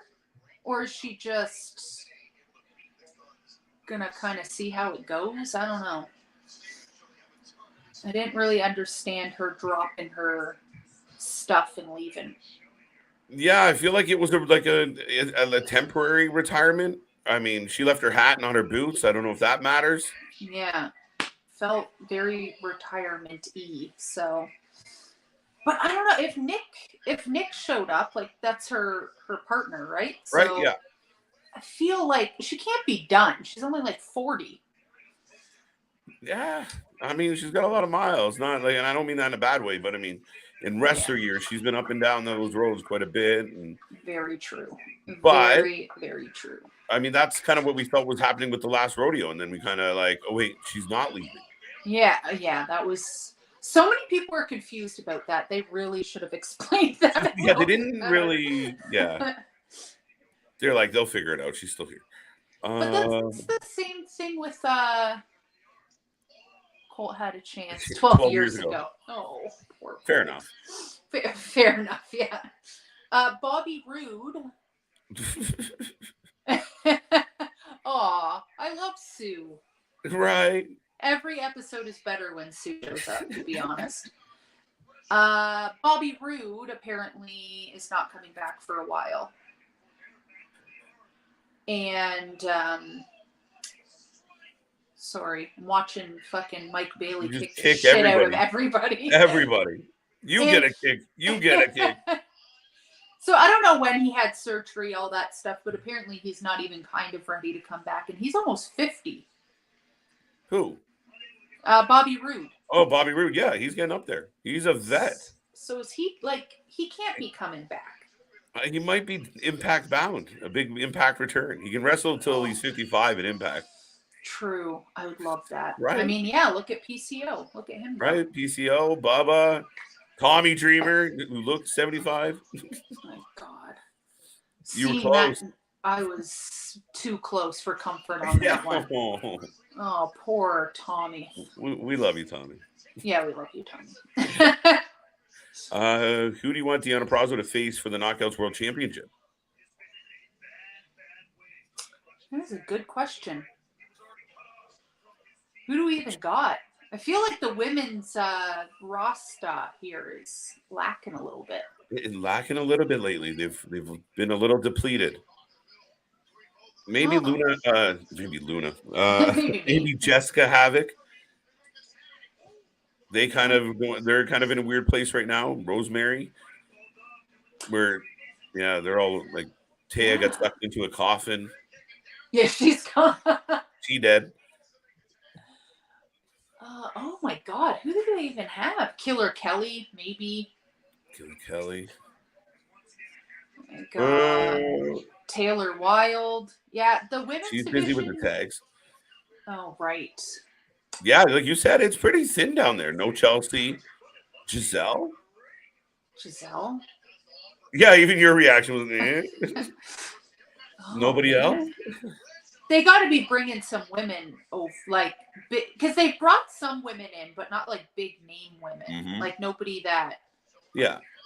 Because I don't know if we necessarily need to see Jordynne Grace keep chasing right now. No, absolutely not. Jordynne Grace looked amazing. I know she was getting kind of bullied on Twitter for her slim down. Get it, got it. People were, I mean, being worried is one thing, but being rude is another, obviously. Yeah. But she looked amazing at Rebellion. Okay.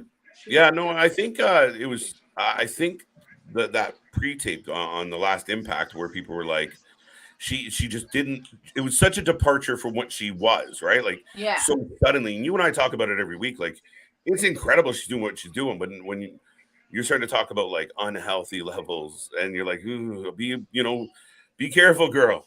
Yeah, it kind not of worth it. Her skin was like detaching from her skull, and I think that was just from when you're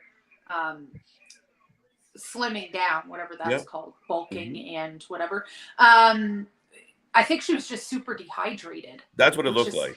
Yeah. Oh my God, I felt It was just off-putting for sure. I think that's where everybody was coming from. But it definitely was. It gave you that concern of like, shit, is she like? We don't know. Like it's speculation, but we're like, is she pushing too far? Like, is there too much of a good thing? And usually, yeah, for sure. That's not healthy. There's. Yeah. I think she even said like that's why she had doctors with her, because it's actually not healthy for your body. So anyway, she looked amazing. She did amazing. She said, yeah, hell of a match. Oh my God. Ooh, what happened? I don't even know what just happened.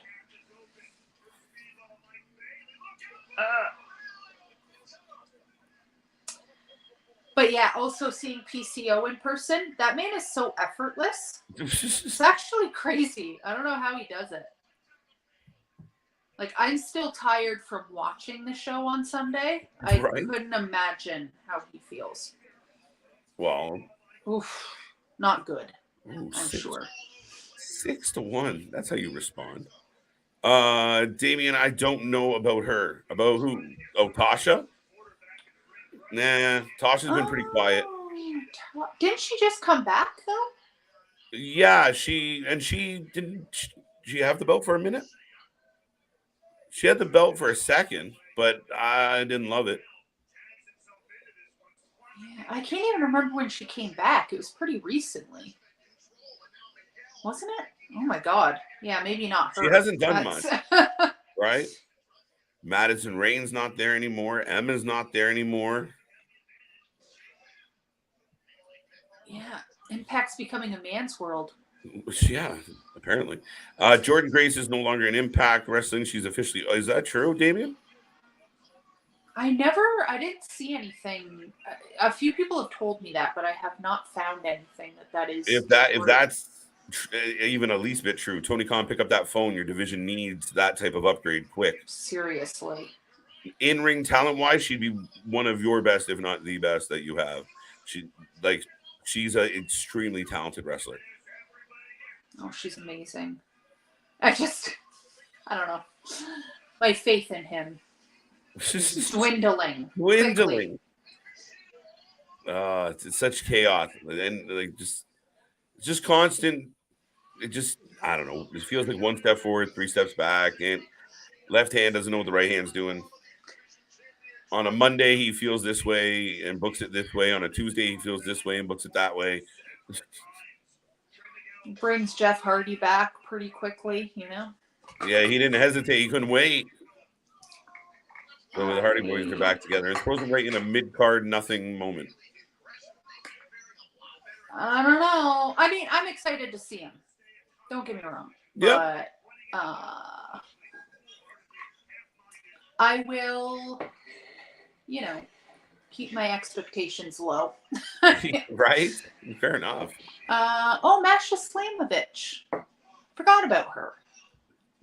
She was involved in that 10-man chaos war thing. Right. Mash is amazing. She's so good. Has she had the Impact Women's Championship? No, she's failed to win it twice. Maybe 3 times now. I think it's been 3 times. Yeah. So, I mean, it's possible and it should happen. But Masha Slamovich, unfortunately, when you have her lose so many fucking times after being on a winning streak, it looks a little shanky. Impact would be smart to go book Mandy Rose, perhaps Persia Purazzo from NXT. I don't think Mandy would go to Impact, to be honest. You don't? I don't think so. I mean, if she wanted to wrestle and still do her side hustle, she's making enough money doing her other page. Valid. Yeah. That she could just do this for, because she loves wrestling. You know what I mean? Like, and they don't give a shit what she does on the side. No. So. Fair enough. That's not actually a bad shout, to be honest. If she likes wrestling that much, I don't know. That's a big question, right? Like, I could see her doing signing for a handful of appearances for AEW just because the money sounds good and it's short term and easy money. That's possible. But she seems happy doing what she's doing, so Yeah. She's making like Bank. $1 million a month. Yeah, it's crazy. Insane. Yeah, right. Does Jordan Grace leave Impact since she's a free agent? Is she a free agent? If she's truly a free agent, she would be at least, I'd imagine, courted by somebody like for discussion. So maybe if the price is right, again, she could like being one of the top dogs at Impact. Yeah. Yeah. I couldn't see her anywhere else. It'd be weird. Huge suplex from the top rope. Ouch. Yeah. That did not look good. Super fast-paced match. They just put Jody Threat over. Oh, Jody Threat just showed up. That's right. Forgot about Jody. Interesting. No, I don't think so. Okay, fair enough. Oh, okay. Can your faith dwindle if you don't have any? For those holding on to a little bit, it's dwindling. It's dwindling. Jody Threat is from my city. That's all I'll say about that. There you go. There you go. I know people that know her. Could be a perfect hype man for. I'm sure you. Amen. Better duo: Awesome Kong and Gail Kim, or Nia Jackson, Alexa Bliss. Well, that's Kong and King. Kong and Kim, without a doubt. Yeah. What? What kind of question is this? Nick steps away and you come in going, what? I'm like, oh. TK would have no clue what to do with Grace, just like he didn't with Purazzo. But it's more talent, so even if he books her bad, she'll do it good. Yeah. Maybe. Let's just see what happens with Taya over the next 2 months. I'm a little worried about Taya. I want to see what they do with her. Yeah. I'm nervous. When is she having her match with Jade? Have I missed this? Finally next week. Everyone said the same thing as you did. When is this goddamn match? It just felt like a month ago she showed up. Like, yeah. But it's next week. And then have we even seen her on Dynamite since? No, she's been. She had a match on Rampage. Right. Maybe 2. No, I think 1. Yeah. And she got involved in a match. But yeah, no, I mean, considering again, I think kind of like Jay White, like to me, signing her was a big deal. Highly talented athlete, brings a lot to your division, and it was just kind of like, here she is. Check her out on Friday. See her on Rampage. Yeah, they need to just. They're trying to go too big too quickly. Like, AEW is what, 5 years old? 6? Not even 5 yet. Not even 5. And they're like, okay, you want to do Wembley Stadium or soccer arena or whatever?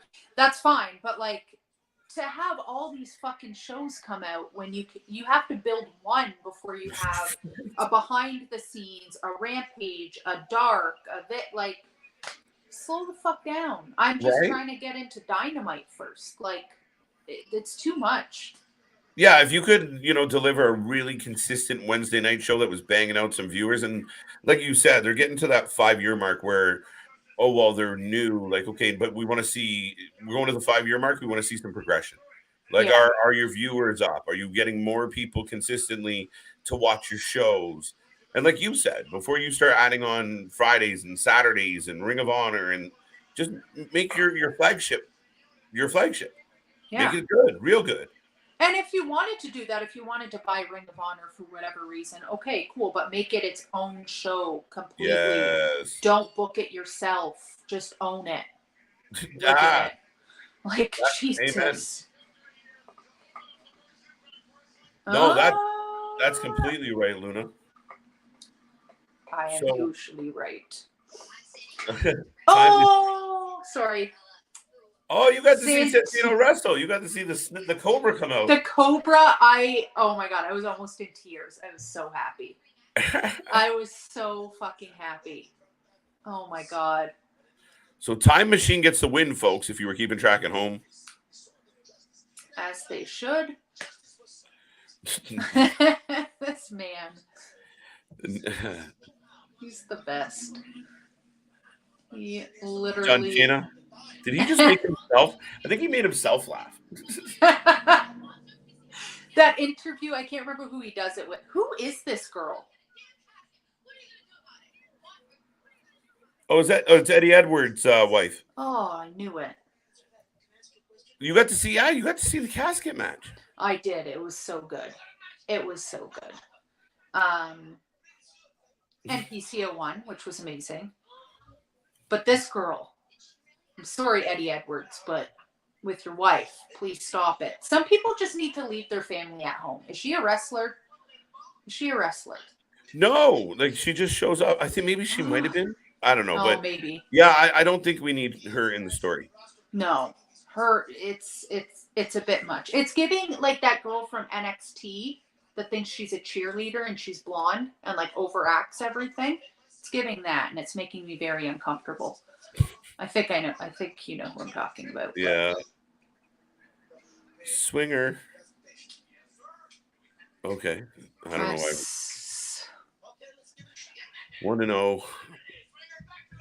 Luna in tears seeing Santino's Cobra. Pause. Pretty much, yeah. Pretty much. Yeah. I love him. Taylor Rising. Terra Rising. I think it's adorable that there's a Terra Rising. I love that name. I totally forgot that was Triple H's name, like in the 80s or something. I don't know. At some point before I was born. I don't know. We're getting a really beautiful vignette of Deonna Purrazzo. I like it. It's almost like a Gucci commercial. Yeah. Oh, she's the best. I'm so glad she won.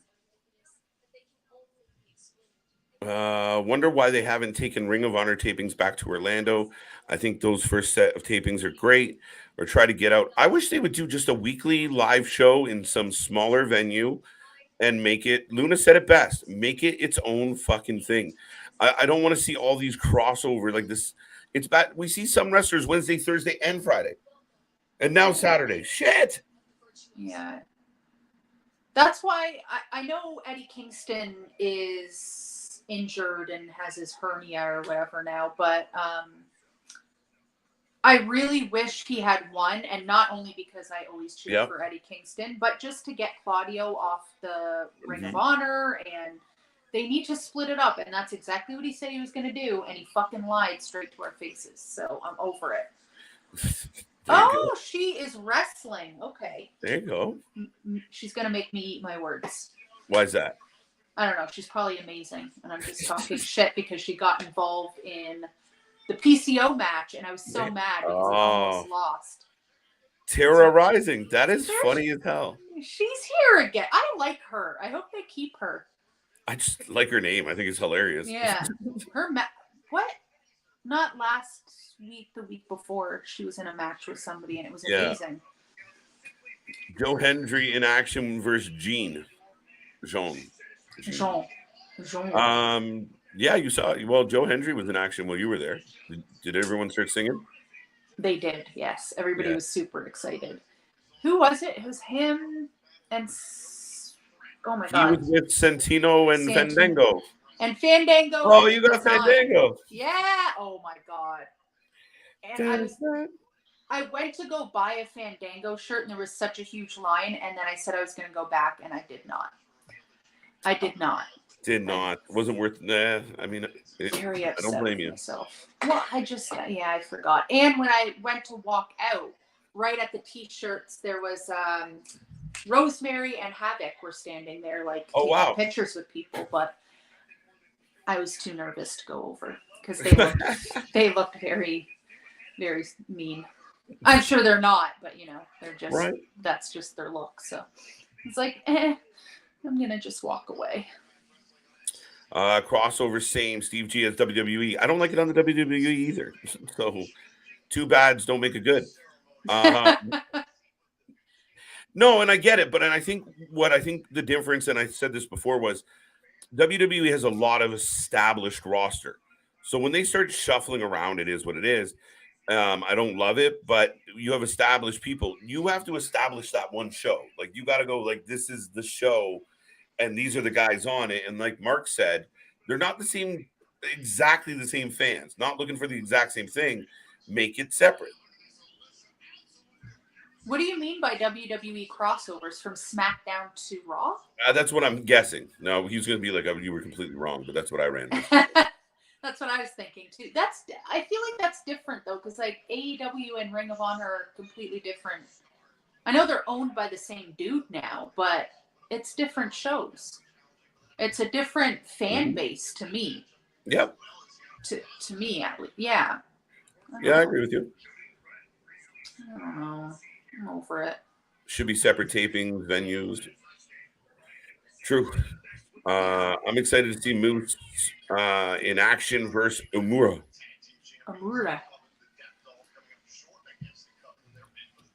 Okay. Eddie Edwards' wife. Not that bad.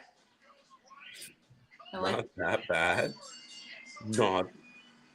She gets the win. All right. Sorry, Tara. Poor Tara coming back week after week to just lose. Dun, dun, dun. Separate. Oh. Should be. Got that one. You think they should make the TNT title the centerpiece of Rampage?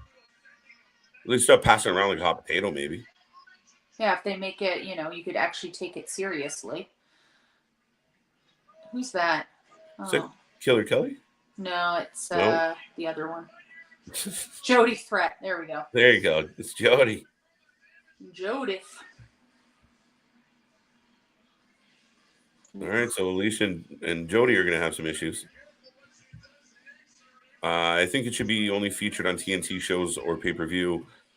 I mean, originally I thought that's kind of what the idea was, right? The TNT champion, but things shuffled around. Well, it's like the international belt. Yeah, what's up? They don't even care about that one. Like it doesn't seem like Orange Cassidy just holds on to it. I forget he even has it. It's the Orange Cassidy title. It's they made up a belt for him. I swear to God. They made up the Tony's like, oh, here's a belt. I really like you. If Mandy Rose goes to AEW, she needs to join the Outcast because she and Saraya have history because of Absolution. Yeah, I don't know how well that works, though. It might be too much of all the same thing. Yeah, I actually, the Outcasts, I like them. I thought last night was their best thing. Like when they came up from behind of Britt, they finally found a way to get heat on Saraya, stand her next to Jericho. Yeah. Fucking kudos to both of them on that one. Oh God, Jericho. Ooh. Moose. I love all the moose in the chat. The Mises. The Mises. They're all over the place. Oh, there they are.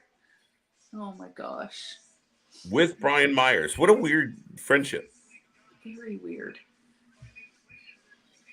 Anything about Frankie Kazarian going against the Good Hands in a 2-on-1 handicap match? Anything about it? Have we heard about it? I have not heard about that. That's happening tonight. Is it? Okay. Yeah. Okay. I couldn't care less about that, to be completely honest. Frankie Kazarian, kind of the worst bounty hunter in wrestling. Yeah, I am not like huge on him. He doesn't really excite me too much anymore. And then the Good Hands, I don't care about them either. So right, I'm gonna be completely honest. That does not. Nobody in that match am I cheering for.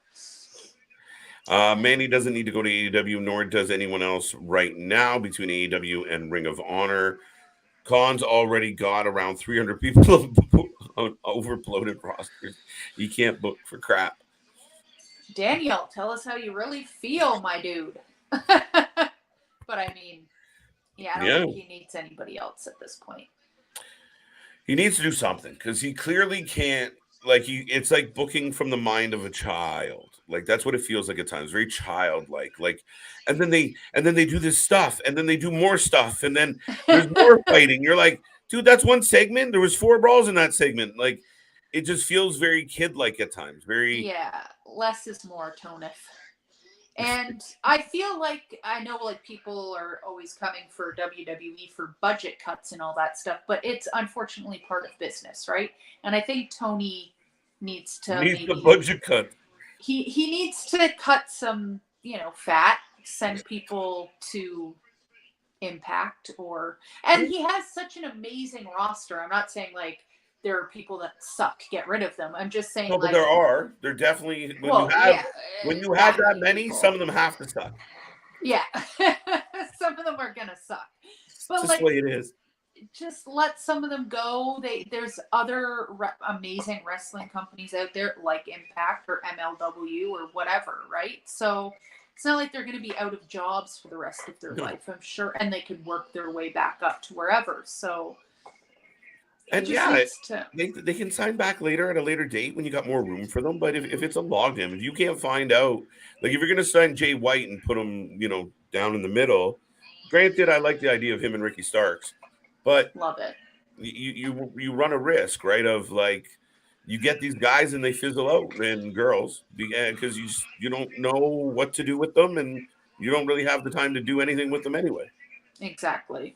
Like, I'm nervous going into Forbidden Door because now we're gonna start seeing like the run-ins and the the New Japan athletes showing up, and so there'll be no remnants of a storyline at all. I'm concerned.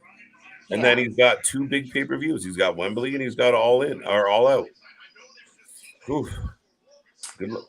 I'm praying for him. I'm hoping the best. I hope he blows our mind. I don't know, though. All In is in August and All Out is in September? Usually it's Labor Day weekend. So technically right now, the assumption would be they're about a week apart. Now, I do not believe they officially announced All Out's date. So maybe he's going to push it back. Because you can't do them a week apart. You can't. I mean, he might try. Don't put it past him. But burn out your audience, no matter what you booked for the second show. Oh, man. I'm going to have to look into that, actually, because All In and the Impact thing that I'm going to is the same day. Oh, yeah, that's right. But if it's in the UK, I guess it won't matter, but we'll see. We will see. Right. Bullwinkle for the win. Nice shout. AEW needs a better women's roster.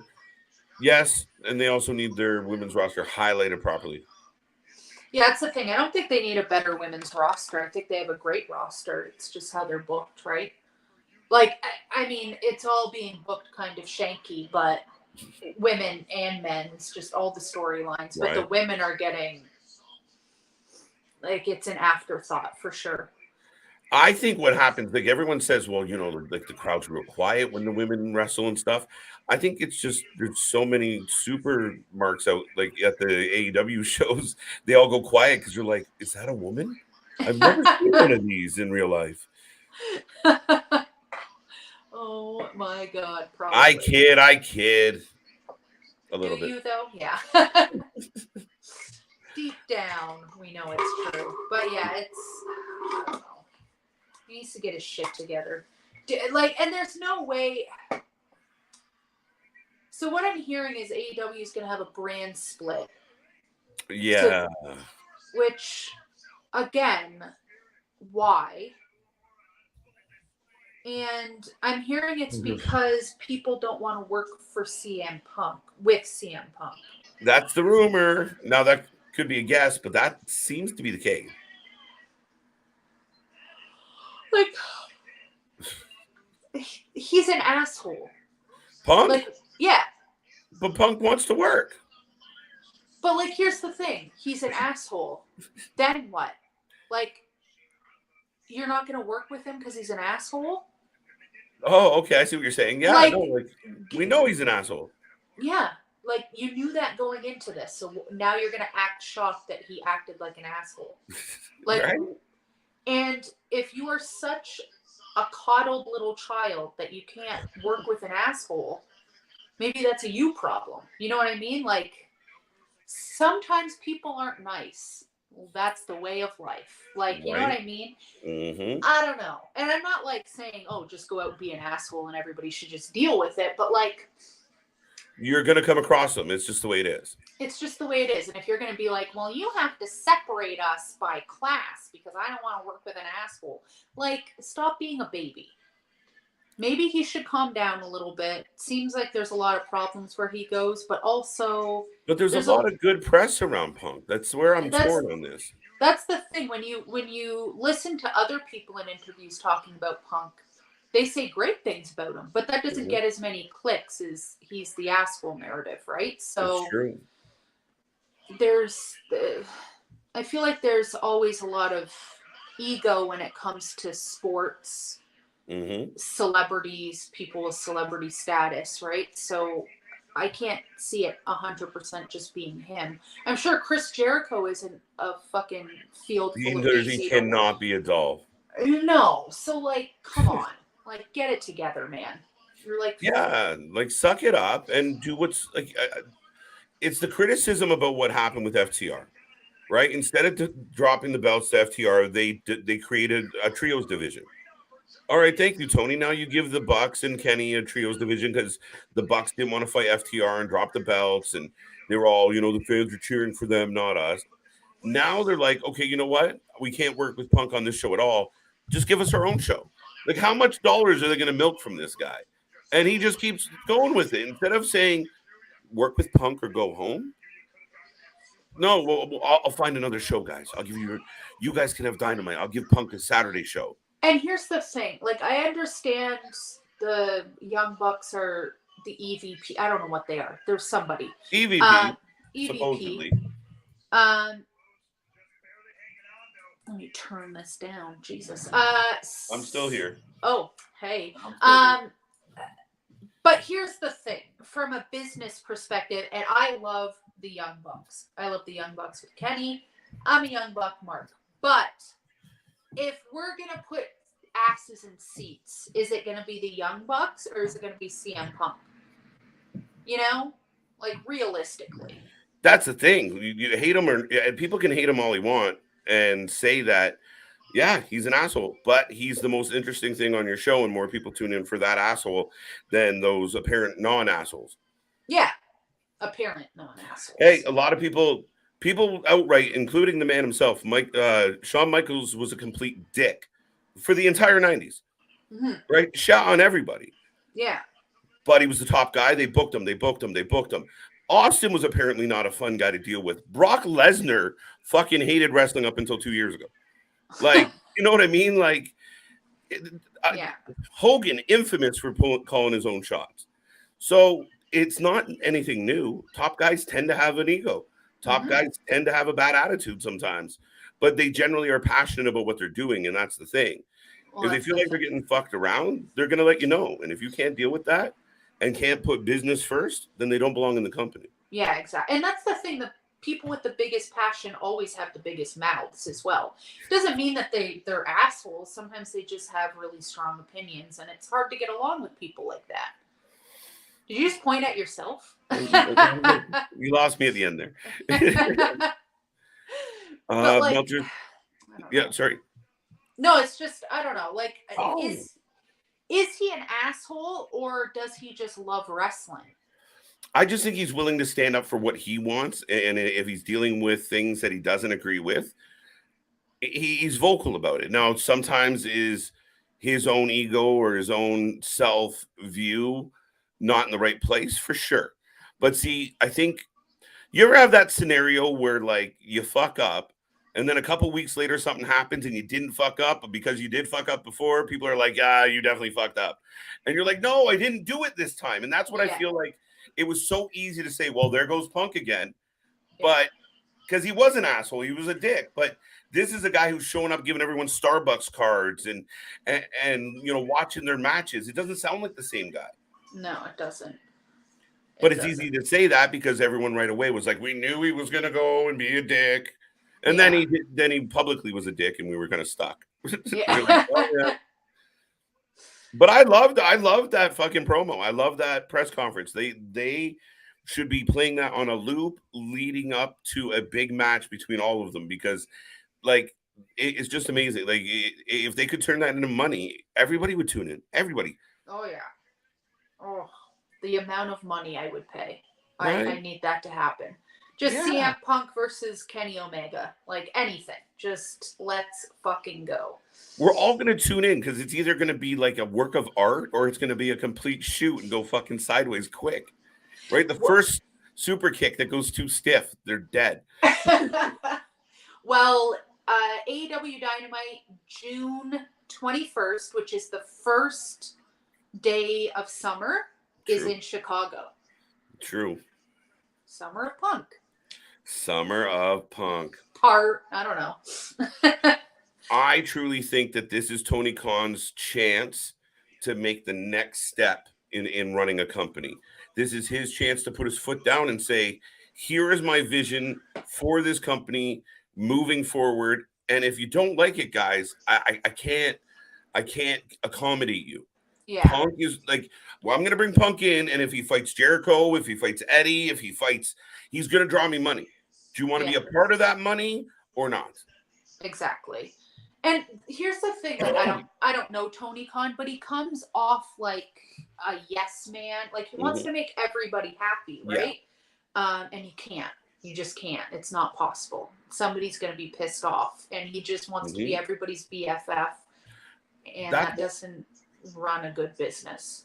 No, and I agree with you, and I think that's where we get some of the wonky booking is he's always like, how do we have this match happen and nobody looks like a loser? Like, well, how do we get out of these matches? And so you get all these like fucked up finishes because he doesn't want to hurt anyone's feelings, right? Like, okay, you don't have like someone's got to go over, Tony. Not everybody can be a heel or like everyone be a baby face and kind of loved by the crowd. Some people need to get booed. Like, exactly. Your two biggest fucking set of heels come out to sing-alongs. Fuck. I love that though. I want MJF to sing more. How funny was that? I love it. By the way, fans, we got Nick Aldis cutting a hard promo right now. Big signing for Impact. So good. All right, let's go back to this one. The titles need to have more distinct identities. Heavyweight titles, that's the best of the best. Of course, MJF, Page, Danielson, Omega, Punk, Moxley, Jericho, Swimmy, Swanson, even Christian. Yeah, you're right. I agree. I don't know. Even like MJF is heavyweight champion. I don't even think they emphasize that enough. Nick's gonna come back. Like he's gonna pop up, be like, "What'd you say?" It's been interesting at times because he ends up kind of being a tweener because it depends. And what they did to him on Wednesday, I was upset. Like, and I know some people out there with bigger platforms than I got thought it was just wonderful, and I couldn't figure it out. Like, I don't understand like this arrogant, and I know they're trying to play this angle, but it just seems like an angle that he doesn't have to play because he's better than everybody. Like, you already know, like, why are you playing these games of it matters to you who wins? And like, just, I know he's trying to heal it up, but it comes off. It makes him kind of slap happy, makes him like everyone else. Like, not entertaining. I don't know. And that's the thing I kind of like about MJF is he has this whole like shitty attitude and he's better than everyone else. But like sometimes he'll talk about his past or he'll do this or that or like little things will come through that you're like, that's why you have to always like be screaming that you're better than everyone else because you actually don't like yourself, you know? Yeah, and it's like this overcompensation. deep, like, and I kind of like it because it's like this deep psychology into this like character that was picked on as a kid and now he's like, I don't know, I kind of like it. It's like deeper than just like he's a heel, he's a bad guy. It's like his whole origin story has come through. At his core, he's evil. Yeah. No, and I like it. I mean, he's one of the guys that really protects his kayfabe and acts kind of he's MJF everywhere, right? Like, so for better or for worse. Yeah. The photo of him at at a meet and greet and he's smiling because he just punched a kid in the ads. No, I like the one where then people were like, "Is this okay? Can he really do this?" Where the baby was crying and he was mocking the baby. The baby in a stroller started crying and he's like, "Man." And some people were like, "Hey, you can't do that." I'm like, "Fucking right again. Go ahead." Don't bring your baby anywhere near MJF. Like, No. I don't care about the CM Punk thing. Okay. Fair. As an AEW fan, I do, because CM Punk coming back was best for business. Uh-huh. And I know people say, no, it's not. I mean, guys, the numbers don't lie. Tony Khan sat at a press conference and told everybody, my biggest gate, my biggest draw, my biggest ratings, this guy next to me. Yeah. And I just like, and here's the thing, you're not always going to get along with everybody you work with. No. Like, at all, in any setting.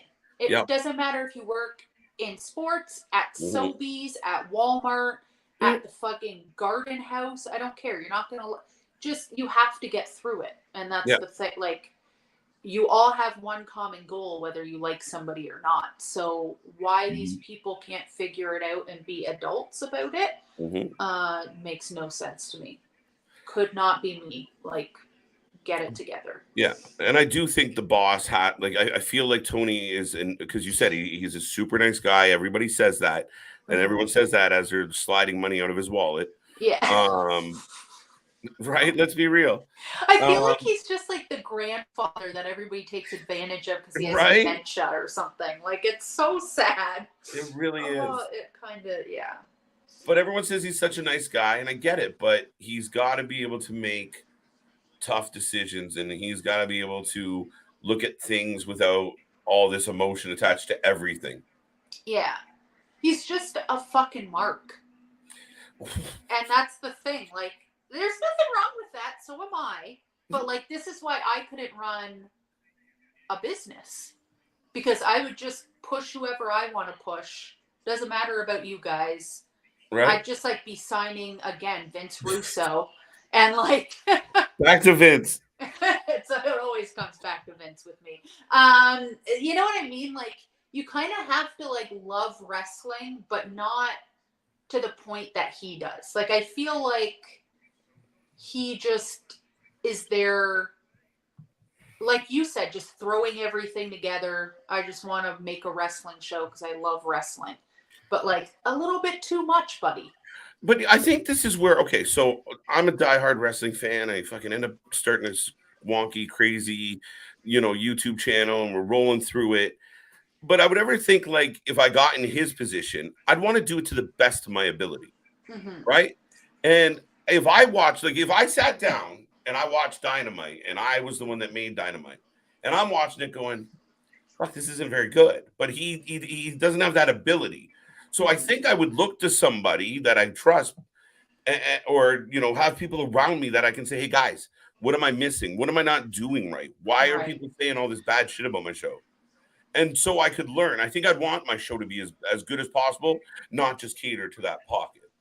That's the thing. But, like, okay, so on the other hand, me as just a fucking mark that comes on your show, like, if let's just say my favorite ever, Sami Callihan, came to me and said, this is what I want, I'd be like, well, you're my fave. Go do it. You know what I mean? Like, and I feel like him and I are on that same, he's like, oh, CM Punk's wants to do that, like, and he'll just let them do it because he's just a fan at the end of the day. No, see, I think I spent kind of like I said, I spent a good amount of time coaching, and your goal was always to get the W, right? And for Tony, the W is the ratings, the sellouts, the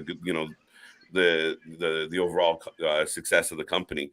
So for me, it was very much like that of like, I really like you, Timmy. You're a good kid, but Johnny scores way more goals than you. Sorry, but we gotta go that way. It's like, it's just. And it's not to be heartless or mean, and he can do it lovingly, or, hey, we can find another spot on the show. But this is a couple examples, and I think at some point, even the hardcore of hardcore AEW fans have to say, we get really tired of the inner politics fucking up our show or not giving us what we want. For sure. And the thing that I do enjoy about AEW is, and a lot of people don't like this, is the backstage fights rolling out on Twitter. But if they could, like, like, let's just use Eddie and Sammy as an example. Like, seeing them fight on Twitter and actually not like each other and then going in the ring builds it up more for me. I'm like, these two motherfuckers hate each other. But they have to be able to actually work together at the end of that. Like, I don't care. I want to see all your drama. I don't want to think that you go backstage and like each other. Come fight on Twitter, whatever. But it's just everything that surrounds it, and then they just can't work together, or they can't do this or that. What is going on, girl? The craft thing that's happening right now. The Wiccan, it's been interesting. The Coven, the Wiccan. The Coven, I keep calling them the Wiccan. Same thing, I guess. Yeah, I'm not a honey behind this. I do love it, like the imagery and everything, but it's just becoming a bit much for me. It feels very like soap opera. Yes. We're back on Charmed Passions again. Right? Like, I'm waiting for the Ouija board to come out. And oh. What? No. Just call someone bitches, though. Yeah. Didn't expect that at the end of there. We are the witches, bitches. Samuel. Oh, and Samuel. Oh, Samuel. He turned on the Dean, which was nice. I was waiting for it. He's back, though. He's back. Man, he needs to grow his hair back now. Was it worth it, though? Was it worth it? For a month of the design? I don't think so. Right. No, this is a Sammy I like, where, like, even like shooting the camera like this again. I remember like when he would, all of a sudden you get the blackout and then the static and you're like, Yeah. Go back to that. That was fun. The Poughkeepsie tape serial killer Sammy. I love it. Yeah. It's so good. I don't know if you've ever seen that movie, by the way. You don't watch scary movies, do you? I love scary movies. Oh my God. Why wouldn't I watch scary movies? I don't know. Nobody I know watches scary movies. I have a giant collection. Like, I had a giant collection of DVDs for the longest time. And essentially, like, went through the box sets of, like, every major horror series I could get my hands on. Oh, really? Yeah. Poughkeepsie tapes is, like, probably in the last decade. I haven't seen it, which oddly. It is terrifying. Okay. You should watch it. There's just it's so unsettling. Oh my God, just watch it. Anyway, but. Okay. Anywho, this is what happens when I take a week off of your show. We have not watched a lot of this. We're just talking shit. We're just shooting the shit, right?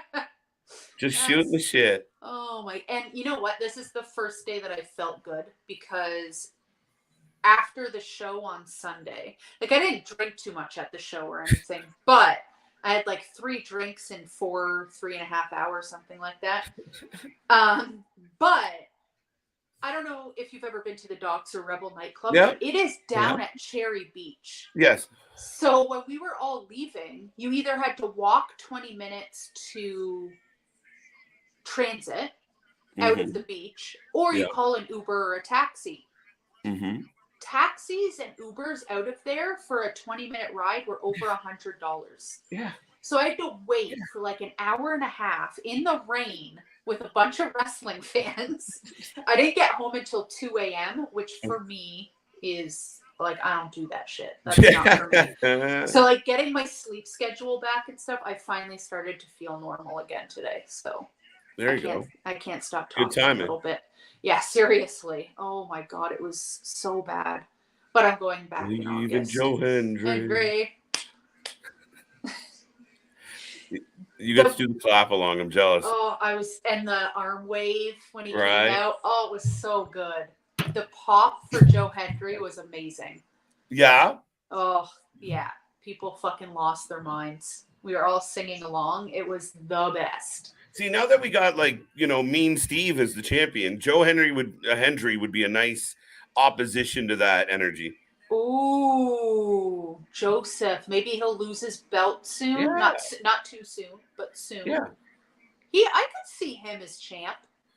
Yeah, no, he's got the thing is, as much as the gimmick's kind of playful and fluffy, he can wrestle his ass off. And that's the thing. He has this playful, fluffy thing, but then he's like super passive aggressive when he talks to people, which I love. Oh, so good. To me, this gimmick is like a Vince McMahon-esque prototype gimmick of like, that's fucking good shit. Just go out there, they'll wave their hands. We like it. Okay. Oh my God. Just, I love it. It works. It fits. But at Rebellion, there were so many Joe Hendry shirts. Either people were wearing Joe Hendry shirts or Reach for the Sky shirts. Yeah. So many of them. Nice. Yeah. I was surprised how many Joe Hendry shirts there were. Holy. It makes me laugh. Confused. Are y'all saying that wrestlers don't get along? Never heard of such a thing. No way. Yeah. Right? Listen, controversy makes money. Perfect. Exactly. And it's never gone good when the drama spills into the wrestling unplanned and it becomes shoot after shoot. It's terrible for any company that's ever had it happen. Historically in wrestling, when they start falling apart and the back bleeds into the front, you got problems. Mm-hmm. But the companies that were able to turn it into money made good money. Yeah. I don't know what's going on over there. Like maybe, I don't know, maybe Kenneth Omega spent too much time in Japan. Like I feel like they're so like polite over there. Maybe he's not used to all this like the girls are fighting again thing. I don't know. I don't get it. But to me, the Bucks seem insanely insecure, insanely like they were built on hype, and when people said prove it, they wilted. Yeah, I like them, but I don't know. Super Kick Party. A lot of people love them. A lot of people love them, but what we've gotten out of them for the last little while has been, two high school kids goofing around. Like, you're grown, you got kids, act like adults. Have some adult beefs other than you don't like me anymore and we don't hang out. So do you want to wrestle? Like, fuck. Yeah, the whole Christian is fuck gimmick was a little bit much, but right. Raven has a new faction called The Calling. I saw that. There you go. I saw that. He did an interview that I just watched. Man doesn't love wrestling. So I'm a little confused about why he would be doing that. But from any interviews that I've watched of his in the past year, 2 years, does not love it. Even he has the Raven Effect, his podcast. Right. Yep. Man is like, I don't even want to talk about fucking wrestling. So I don't know. But that's where the money is for him, I guess, right? That's what it is, right? He's like, I hate this, but it's the only thing fucking paying me, and I'm not going to flip some burgers. So oh my, and we tried actually on a other podcast that I was like a guest on like last year. They were gonna try and get Raven in, and we were gonna interview him. For an hour, homie charged $700. Really? Yeah, for an hour. Is that a lot? It feels like a lot. I mean, I don't know. I'd never done that before, but I was like, no, that's not worth it. It feels like a lot. Yeah, maybe someone out there can say if it's a lot, but I feel like that's a little. That's a little aggressive. Yeah. Especially with the name value's there, but it's not the same name value as other. You know what I mean? Like I'm politely trying to say that he's not what he was. Well, he's not even the same. Like, yeah. Oh my God. Get off of Joseph. What is happening? Who is this guy? I don't know who this is.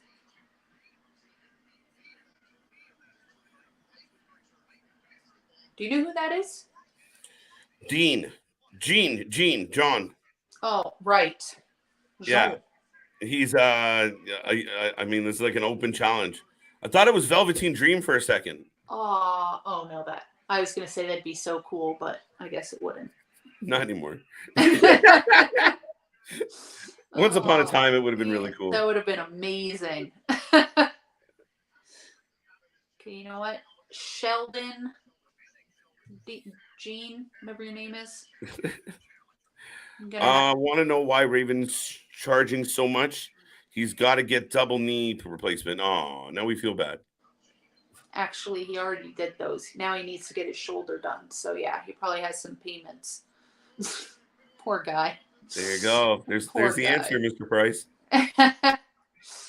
Oh. Would you make $700 back from having him on stream? Maybe. Yeah, probably. Send him my way. Let's find out. Let's take that. Yeah. I will give Raven $700 if he shows up. Oh, I'll pitch on that. Let me right for a bit. I'll give Raven $700. But I have to make it back. Gotta make it back. And here's the thing. I am a huge Raven fan, so I feel I love saying Raven. this. I like. Here's my little Raven guy right here. But so I did watch the interview with him yesterday. Okay. Somebody paid the $700 to get an interview with him on YouTube. You could probably find it. It was posted yesterday, but it had like 15 views. Yeah, no, we do better. Yeah, let's maybe not. I'll take that challenge too. No offense. I'm sure go. I'm too competitive for my own good. Now you're like shelling out the money. Fuck it. Take more shifts at work. Let's go. Right. Oh my God. Kevin, Sheldon Jean. Yep, that's who it is. Here's an idea. TK hire an a-hole to deal with the wrestlers. Stop trying to be everything. Do everything yourself. It rarely works out. And Joe Hendry for the win. Yes, Joseph. Yeah, like he needs to hire like a muscle man, you know, not literally a muscle man, but like somebody takes no shit. Yeah. So TK can still be everybody's BFF and just kind of trickle in some ideas, you know? Yeah. But yeah. If he was smart with all that money, sit back, put the right people in place. You're my general manager. You're my head of scouting. You treat it like your sports team, right? Yeah. Sit back and just every once in a while, hey, maybe we should do this, or yeah, I just want approval on things, and let it work out. And as it starts succeeding, then you can just take the credit. Look what I did. I put this company together, and look how good it's doing. Opposed to, I'm trying really hard, guys. I'm new at this. I'm gonna run 5 shows at once. Jesus. Listen, if you got a job at McDonald's right now and they asked you to work 5 positions at the same time, you'd fuck it up. This guy trying to run, all of this shit. Oh my, seriously. Flip the burgers, manage, supervise, mop the floors. Like, what the fuck? Right. Sir. I don't know what he's doing. Who would you put in that position? Like, if you could pick somebody, like, I don't know, Jim Cornette or something. Could you? No, listen. That would be, yeah, that would be, there would be like, and then there's a death at AEW Dynamite today. I'm not, and I don't even know who it would be. It could be Jam, it could be one of them. That's a recipe for disaster. I mean, we talked about guys like Regal who have extensive, scouting and managing. I don't think he wanted to do like the on-screen manager anymore. Right. But behind the scenes, I don't think anyone's going to look at Regal and go, fuck you, Regal. They're like, it's Regal, right? Like he's got a great deal of respect where this is how it is, Poppy, and this is what we're going to do. Yeah. That's the thing. I don't even think he'd have to be an asshole about it, Like he wouldn't have to. So. Right. I mean, you would almost want Jericho to be that guy, but Jericho let everything go to his head, and he got it all fucking twisted. And we're watching this man have a public midlife crisis. Yeah. He's going through some things right now. He's definitely going through some shit. Like, what is happening? Like, he's gonna ride in on a fucking motorcycle soon. Right. A 22-year-old on the back. I don't know. Yeah. I love Jericho. He's still in my top 5 of all time, but he needs to slow down. He's just gotta dial it back. He's going through his midlife. Yeah. The second time around, I think. Instead of riding a nice new sports car, he's riding young talent, and that sounds terrible. It's not how I mean it, folks. It's not where I was going with that. I didn't mean it like that at all. But here comes Maclin with his military entrance guard. It's kind of neat, cool. I'm all right with it. Okay. He starts Feels like a screaming badass. we the people when he gets out there, though. I'm gonna have a Oh problem. wow, Luna dropping bombs. What? We the people. He likes this hat. Yeah, Jericho politics too much, 100%. Because Jericho's another guy that knows what Punk means to this company, and he doesn't want it to happen because Jericho wants to be the Punk of the company. He just can't be. Yeah. Yo, this is insane. Yeah, this is kind of okay. Go. They're making him a big deal right now, and I'm feeling it. I'm liking this. And I'm liking this a lot. I kind of like what they're doing with like up in the game in the Impact Studio. Impact Studio, that's amazing. Is the Impact Zone tonight. Where is this? Where are they shooting this? This looks like Rebellion. It might still be in the same place, yeah. Yeah, it looks like the roof and stuff. Okay, that's why it looks so good. It's Canadian. There we go. There we go. Cody Rhodes should go after Roman and win WWE World Heavyweight Championship. Kevin, soon, one day, maybe not soon, but one day. He's going through some hard times. He's taking a beating. He's going to beat Brock. You'll cheer then. Right? If he loses to Brock, I'm going to laugh because people are going to fucking die. I'd be so happy. I love Brock so much. I love Brock. I love him. So how did you feel about Under Brock? Under Brock? Under Brock with his hat and his fucking trench coat. Oh, I don't. Under Brock. I'm like, what are you talking about? Oh my god, I like it because he kept Cowboy Brock, but he's doing his like heel thing again, like the Under Brock. I like it.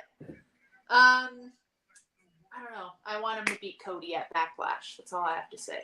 That is interesting. That is interesting. I'm not a Cody Rhodes fan. Perfect. See, this is what the Cody Rhodes fans need to realize: is not everybody's a Cody Rhodes fan. There's not everybody was mad about how Mania went. No. But we wanted it. Some people didn't. Some people did not. I was one of those guys. I know a few people that were, I get being sick of Roman and everything, but I don't know. I like the bloodline story now. I just like it. It took me a while to get there. I'm a little bit behind, I don't know why. Like, it's so funny because people just like, it's a historic championship run. Like, think of anybody that's had like an athletic streak that was of note, the Calvin Ripkins of the world. And like the fans the whole time being like, can you fuck? I'm so sick of this guy playing third base every night. Yeah. Like 3,000 games in a row. This guy won't fucking go away. Yeah. That's what wrestling fans are like. They're like, he's a heel. You're not supposed to like him. We get it. But, to despise, it's just stupid. He always cheats. He's a bad guy, guys. Why are we so upset? Everybody's singing Lie, Cheat, and Steal when Eddie comes out. But, like, he does it, and it's a problem. Right. I don't know. Just leave the guy alone. Scott D'Amore to run AEW. I'm down. Scott D'Amore has done a good job with Impact with what he's had to work with, man. Yeah, he's killing it. Oh, everybody's yelling Walking Wet. That's kind of sad. Wow. Sorry, Max. He's never going to be the legitimate champ till he beats Josh. Very true. Wow.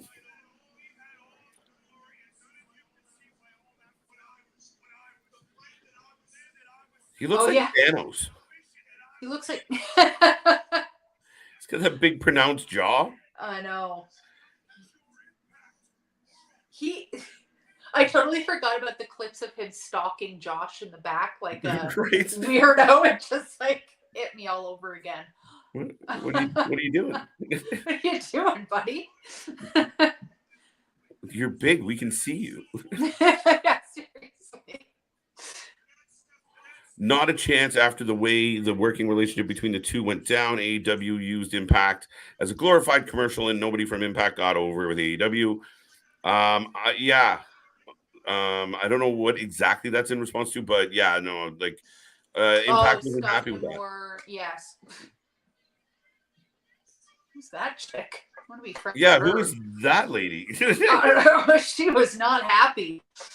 I think She had they more were than 3. talking- Yeah, for sure. That'll be me at the next show. Don't worry. So I think what they're talking about is Scott D'Amore running AEW. It probably wouldn't happen because of what happened. Oh yeah. But but that's the thing. I wouldn't want him to realistically anyway, because having him run this and something else, you run the same risk of. But I think he would do a better job than TK. I like what he's 100%. done. Yeah. Yeah. There was one interesting here. Actually, Cornette said he would work for AEW if the price was right. No, he didn't. Cornette just playing the market. No, he's not. I wouldn't take everything he says as what he believes. I kind of disagree with that. Jim Cornette.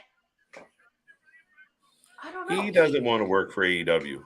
He would slit his own wrist 7 minutes into the job. Yeah, probably. And I don't think anybody would take him seriously. You know, like everybody would walk out. If y'all think Punk's an asshole. Jesus. And then we Scott Moore. I cannot believe I could have been sitting beside him, y'all. It's probably better that I didn't, because I probably would have lost my fucking shit. Under Brock, anything like under boob? Daniel, that's a boob question. Not on this show. This is a serious show. No serious wrestling topic here. Brock Taker. I love it.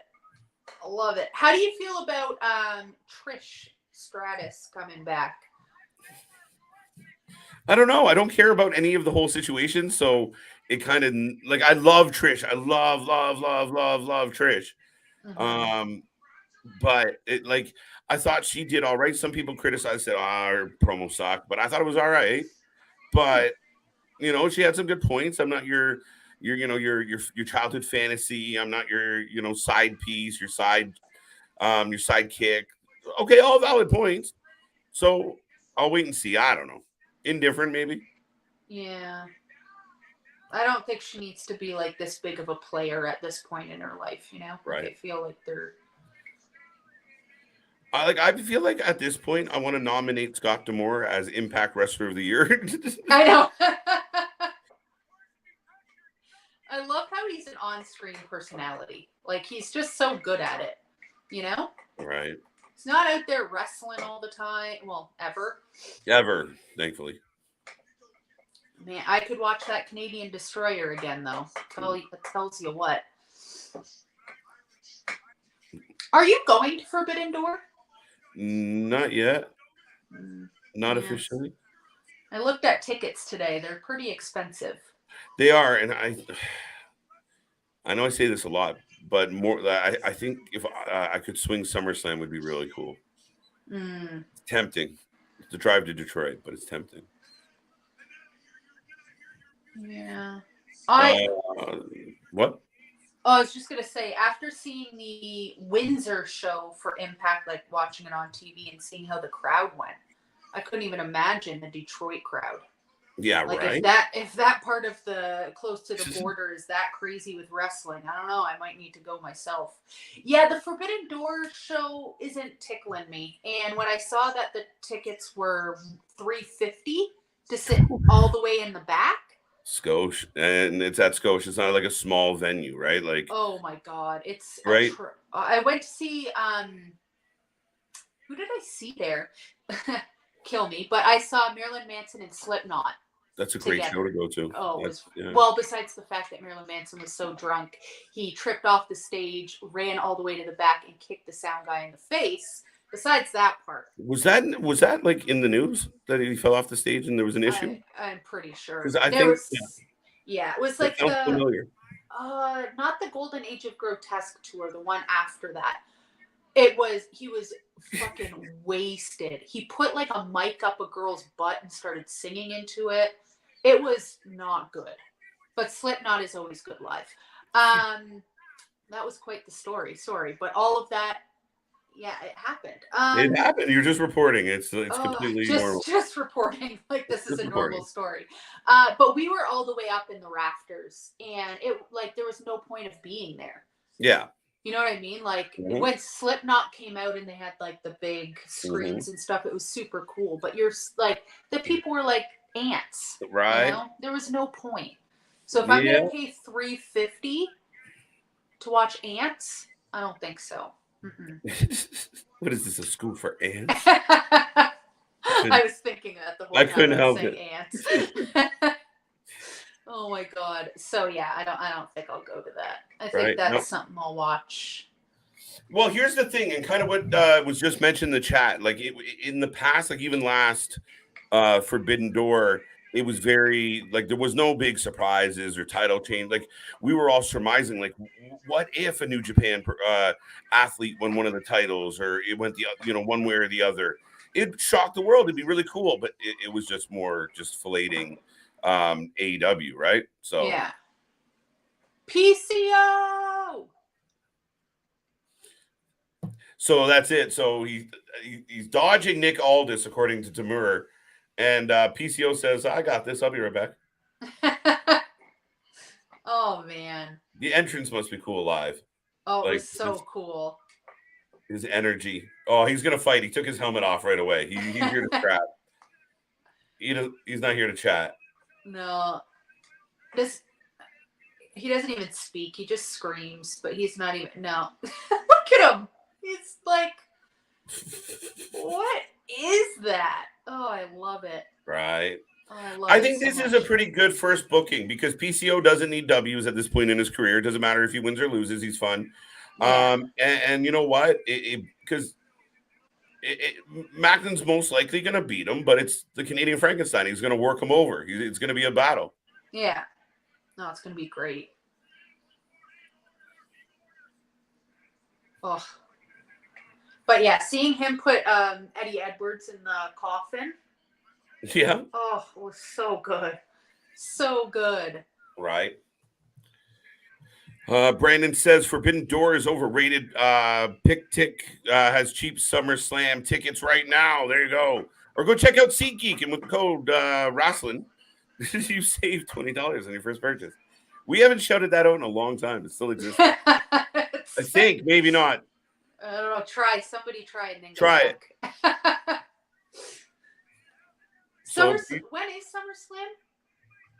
SummerSlam?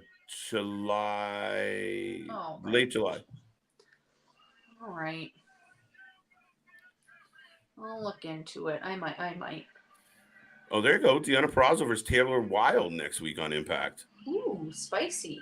There you go. Maclin crawling away. A tactical retreat. August 5th. That was close. There you go. I knew it was around my birthday somewhere. Right. 5th. Look, now you guys can't even agree with each other. Oh, no, 2 people said the 5th. Fuck. They're on the same page. Shit. What's happening? Oh, so PCO decides to take out these dudes. The escorts of Maclin. Not the kind you're thinking, folks. You know what? I like it. I take back everything I said about Maclin. I like this whole thing. His like new entrance. It's big. It's flashy. I think he could do some good things. I'm changing my tune. I think this could be good. I hope. There you go. Steve Maclin is under siege. Way to sell a pay-per-view, guys. I like it. Good job. Good job, guys. What a good Mind show. Doggy 7th. Big shout, Brandon, and welcome to the channel. Don't forget, like, subscribe, and be a part of the family. Masha Slamovich, Jordan Grace next week. Yes. Yeah. Is that happening next week? That'll be a good match. That's going to be good. They've already had, I believe, a couple good matches, so I'm down. I'm such a big fan of Masha. She's so good. Yeah. She's amazing. It would be great if they would put the belt on her, but we'll see. The Design versus ABC next week. Love it. Okay. Damian selling us on next week already.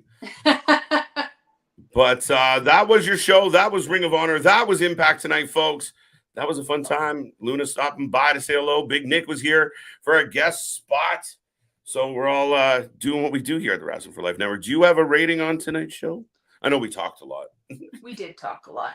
I'll give it a 6 just because I don't really remember a lot of it because we were talking a lot. But it was good. It was from what I remember, it was that first match went on forever. What match was that? Time Machine versus the Time Machine versus Gresham, Bailey, right, Jesus, and Trey. And I said like earlier, I think it was to Nick, but I kind of want Bailey and Gresham and Trey to get away from each other. Yeah, I do not like it at all. I don't like it at all. It makes absolutely no sense to me. Like Trey Miguel gives off like loner vibes. Mm-hmm. You know, like the spray paint and everything, trying to whatever. And then he's with Mike Bailey, super Mr. Proper, and then Mr. No super personality. Canadian. Yeah, and then the guy with no personality whatsoever. Like it just makes no sense to me. Yeah, that's one of the shows we watch a lot here, Brandon. We're big fans of Wrestling Revolver. We try and cover as many shows as we can with Revolver, House of Glory. Maclin's been outstanding. Maclin really had a great 2022. He bled it into a solid 2023. Now him and his wife are, rocking Impact Gold. It's been good times for the Maclin. And I think he's good. I really do think he's a top talent, especially in Impact. And I don't mean that disparagingly. So when is the next Revolver show? I actually don't know off the top of my head. Actually, I will look into that because I'm going to start watching that next episode. It's super worth it. They generally, off the top of my head, maybe one show out of the 12 we've watched live was like, Saturday, May 6th, so just around the corner. Oh, nice. Mayhem for All. Moxley and Maclin and Speedball are all on the poster. Nice. I will be watching that. Perfect. I'm excited. My first ever. And that's Sami Callihan, is it not? Yes. Yeah. So like last Revolver show we did a couple weekends ago, Jessica Havoc was actually the MC, like the ring announcer. Oh, really? Yeah, she was good too. She was fun. Oh, nice. Okay. Well, good. I will be watching that then. Excited. More wrestling in my life. That's exactly what I need. Right. What match are you looking forward to the most that was announced for next week? The Design and ABC for sure. Yeah, I like that one. I'm okay with that. Tickets are available for people Under Siege in London and Slammiversary. Fucking Impact having a love affair with Canada. And Southern Ontario specifically, like Windsor, London, Toronto. They're going back to Windsor in July, which must be Slammiversary. I can't wait for Slammiversary. Slammiversary is going to be in Canada. Yeah, see, like Impact keeps looping around. Ooh, it is. I might have to go to that. That's days before my birthday. Like that's tempting as fuck. Yeah. What day is it? Slammiversary? I think it's July 16th, but I could be wrong. The fact checkers, let me know. There's too much wrestling going on in my life. Okay, I need to check into that because that's right around my birthday, and there's a winery right on the water. Yes. It's in Iowa. What's in Iowa? Iowa or what? Nothing. Makes fixed. Here we go. PCO catching up. Fire bad. What? Fire bad. Yeah, true story. Yeah. Yes, July 16th. There you go. Nice. Most of their talent and people that work for them are from Windsor and Detroit. They do have a lot of talent from that area. So a valid point, Brandon. And they've been showing a shit ton of love in the last little bit here to this neck of the woods. So that'll be fun. That'll be fun. Oh, I'm so happy. And that Windsor crowd at the last show fucking tore shit up. So of course they should go back there for sure. Just for television. Because that looked crazy. Yeah. I think Aldis will challenge Maclin at Slammiversary.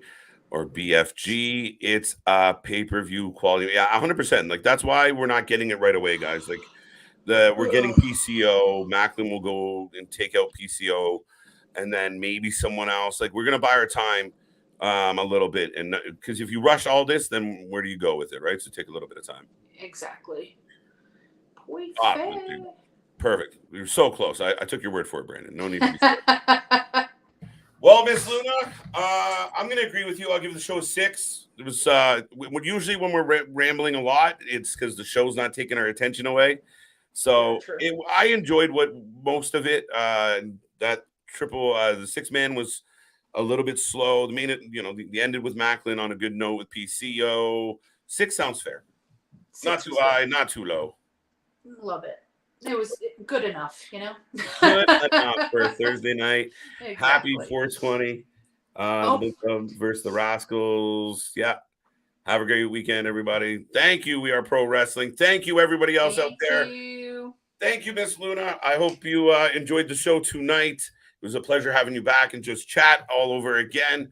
Folks, remember, check out all our social media down below, Twitter, Discord, Instagram, whatever else we got. Go check it out. Don't forget about the merch store. Go get yourself a t-shirt. And beyond that, folks, we are here tomorrow. The Dynamic Duo will be back for SmackDown and Rampage. Oh, no, not Rampage. SmackDown and maybe GCW. But we'll talk. We got more coming your way all weekend long. Folks, thank you for being here. Thank you for tuning in. Don't forget, you call it whatever you want. Nobody does it the way we do it. And again, thank you, Miss Luna.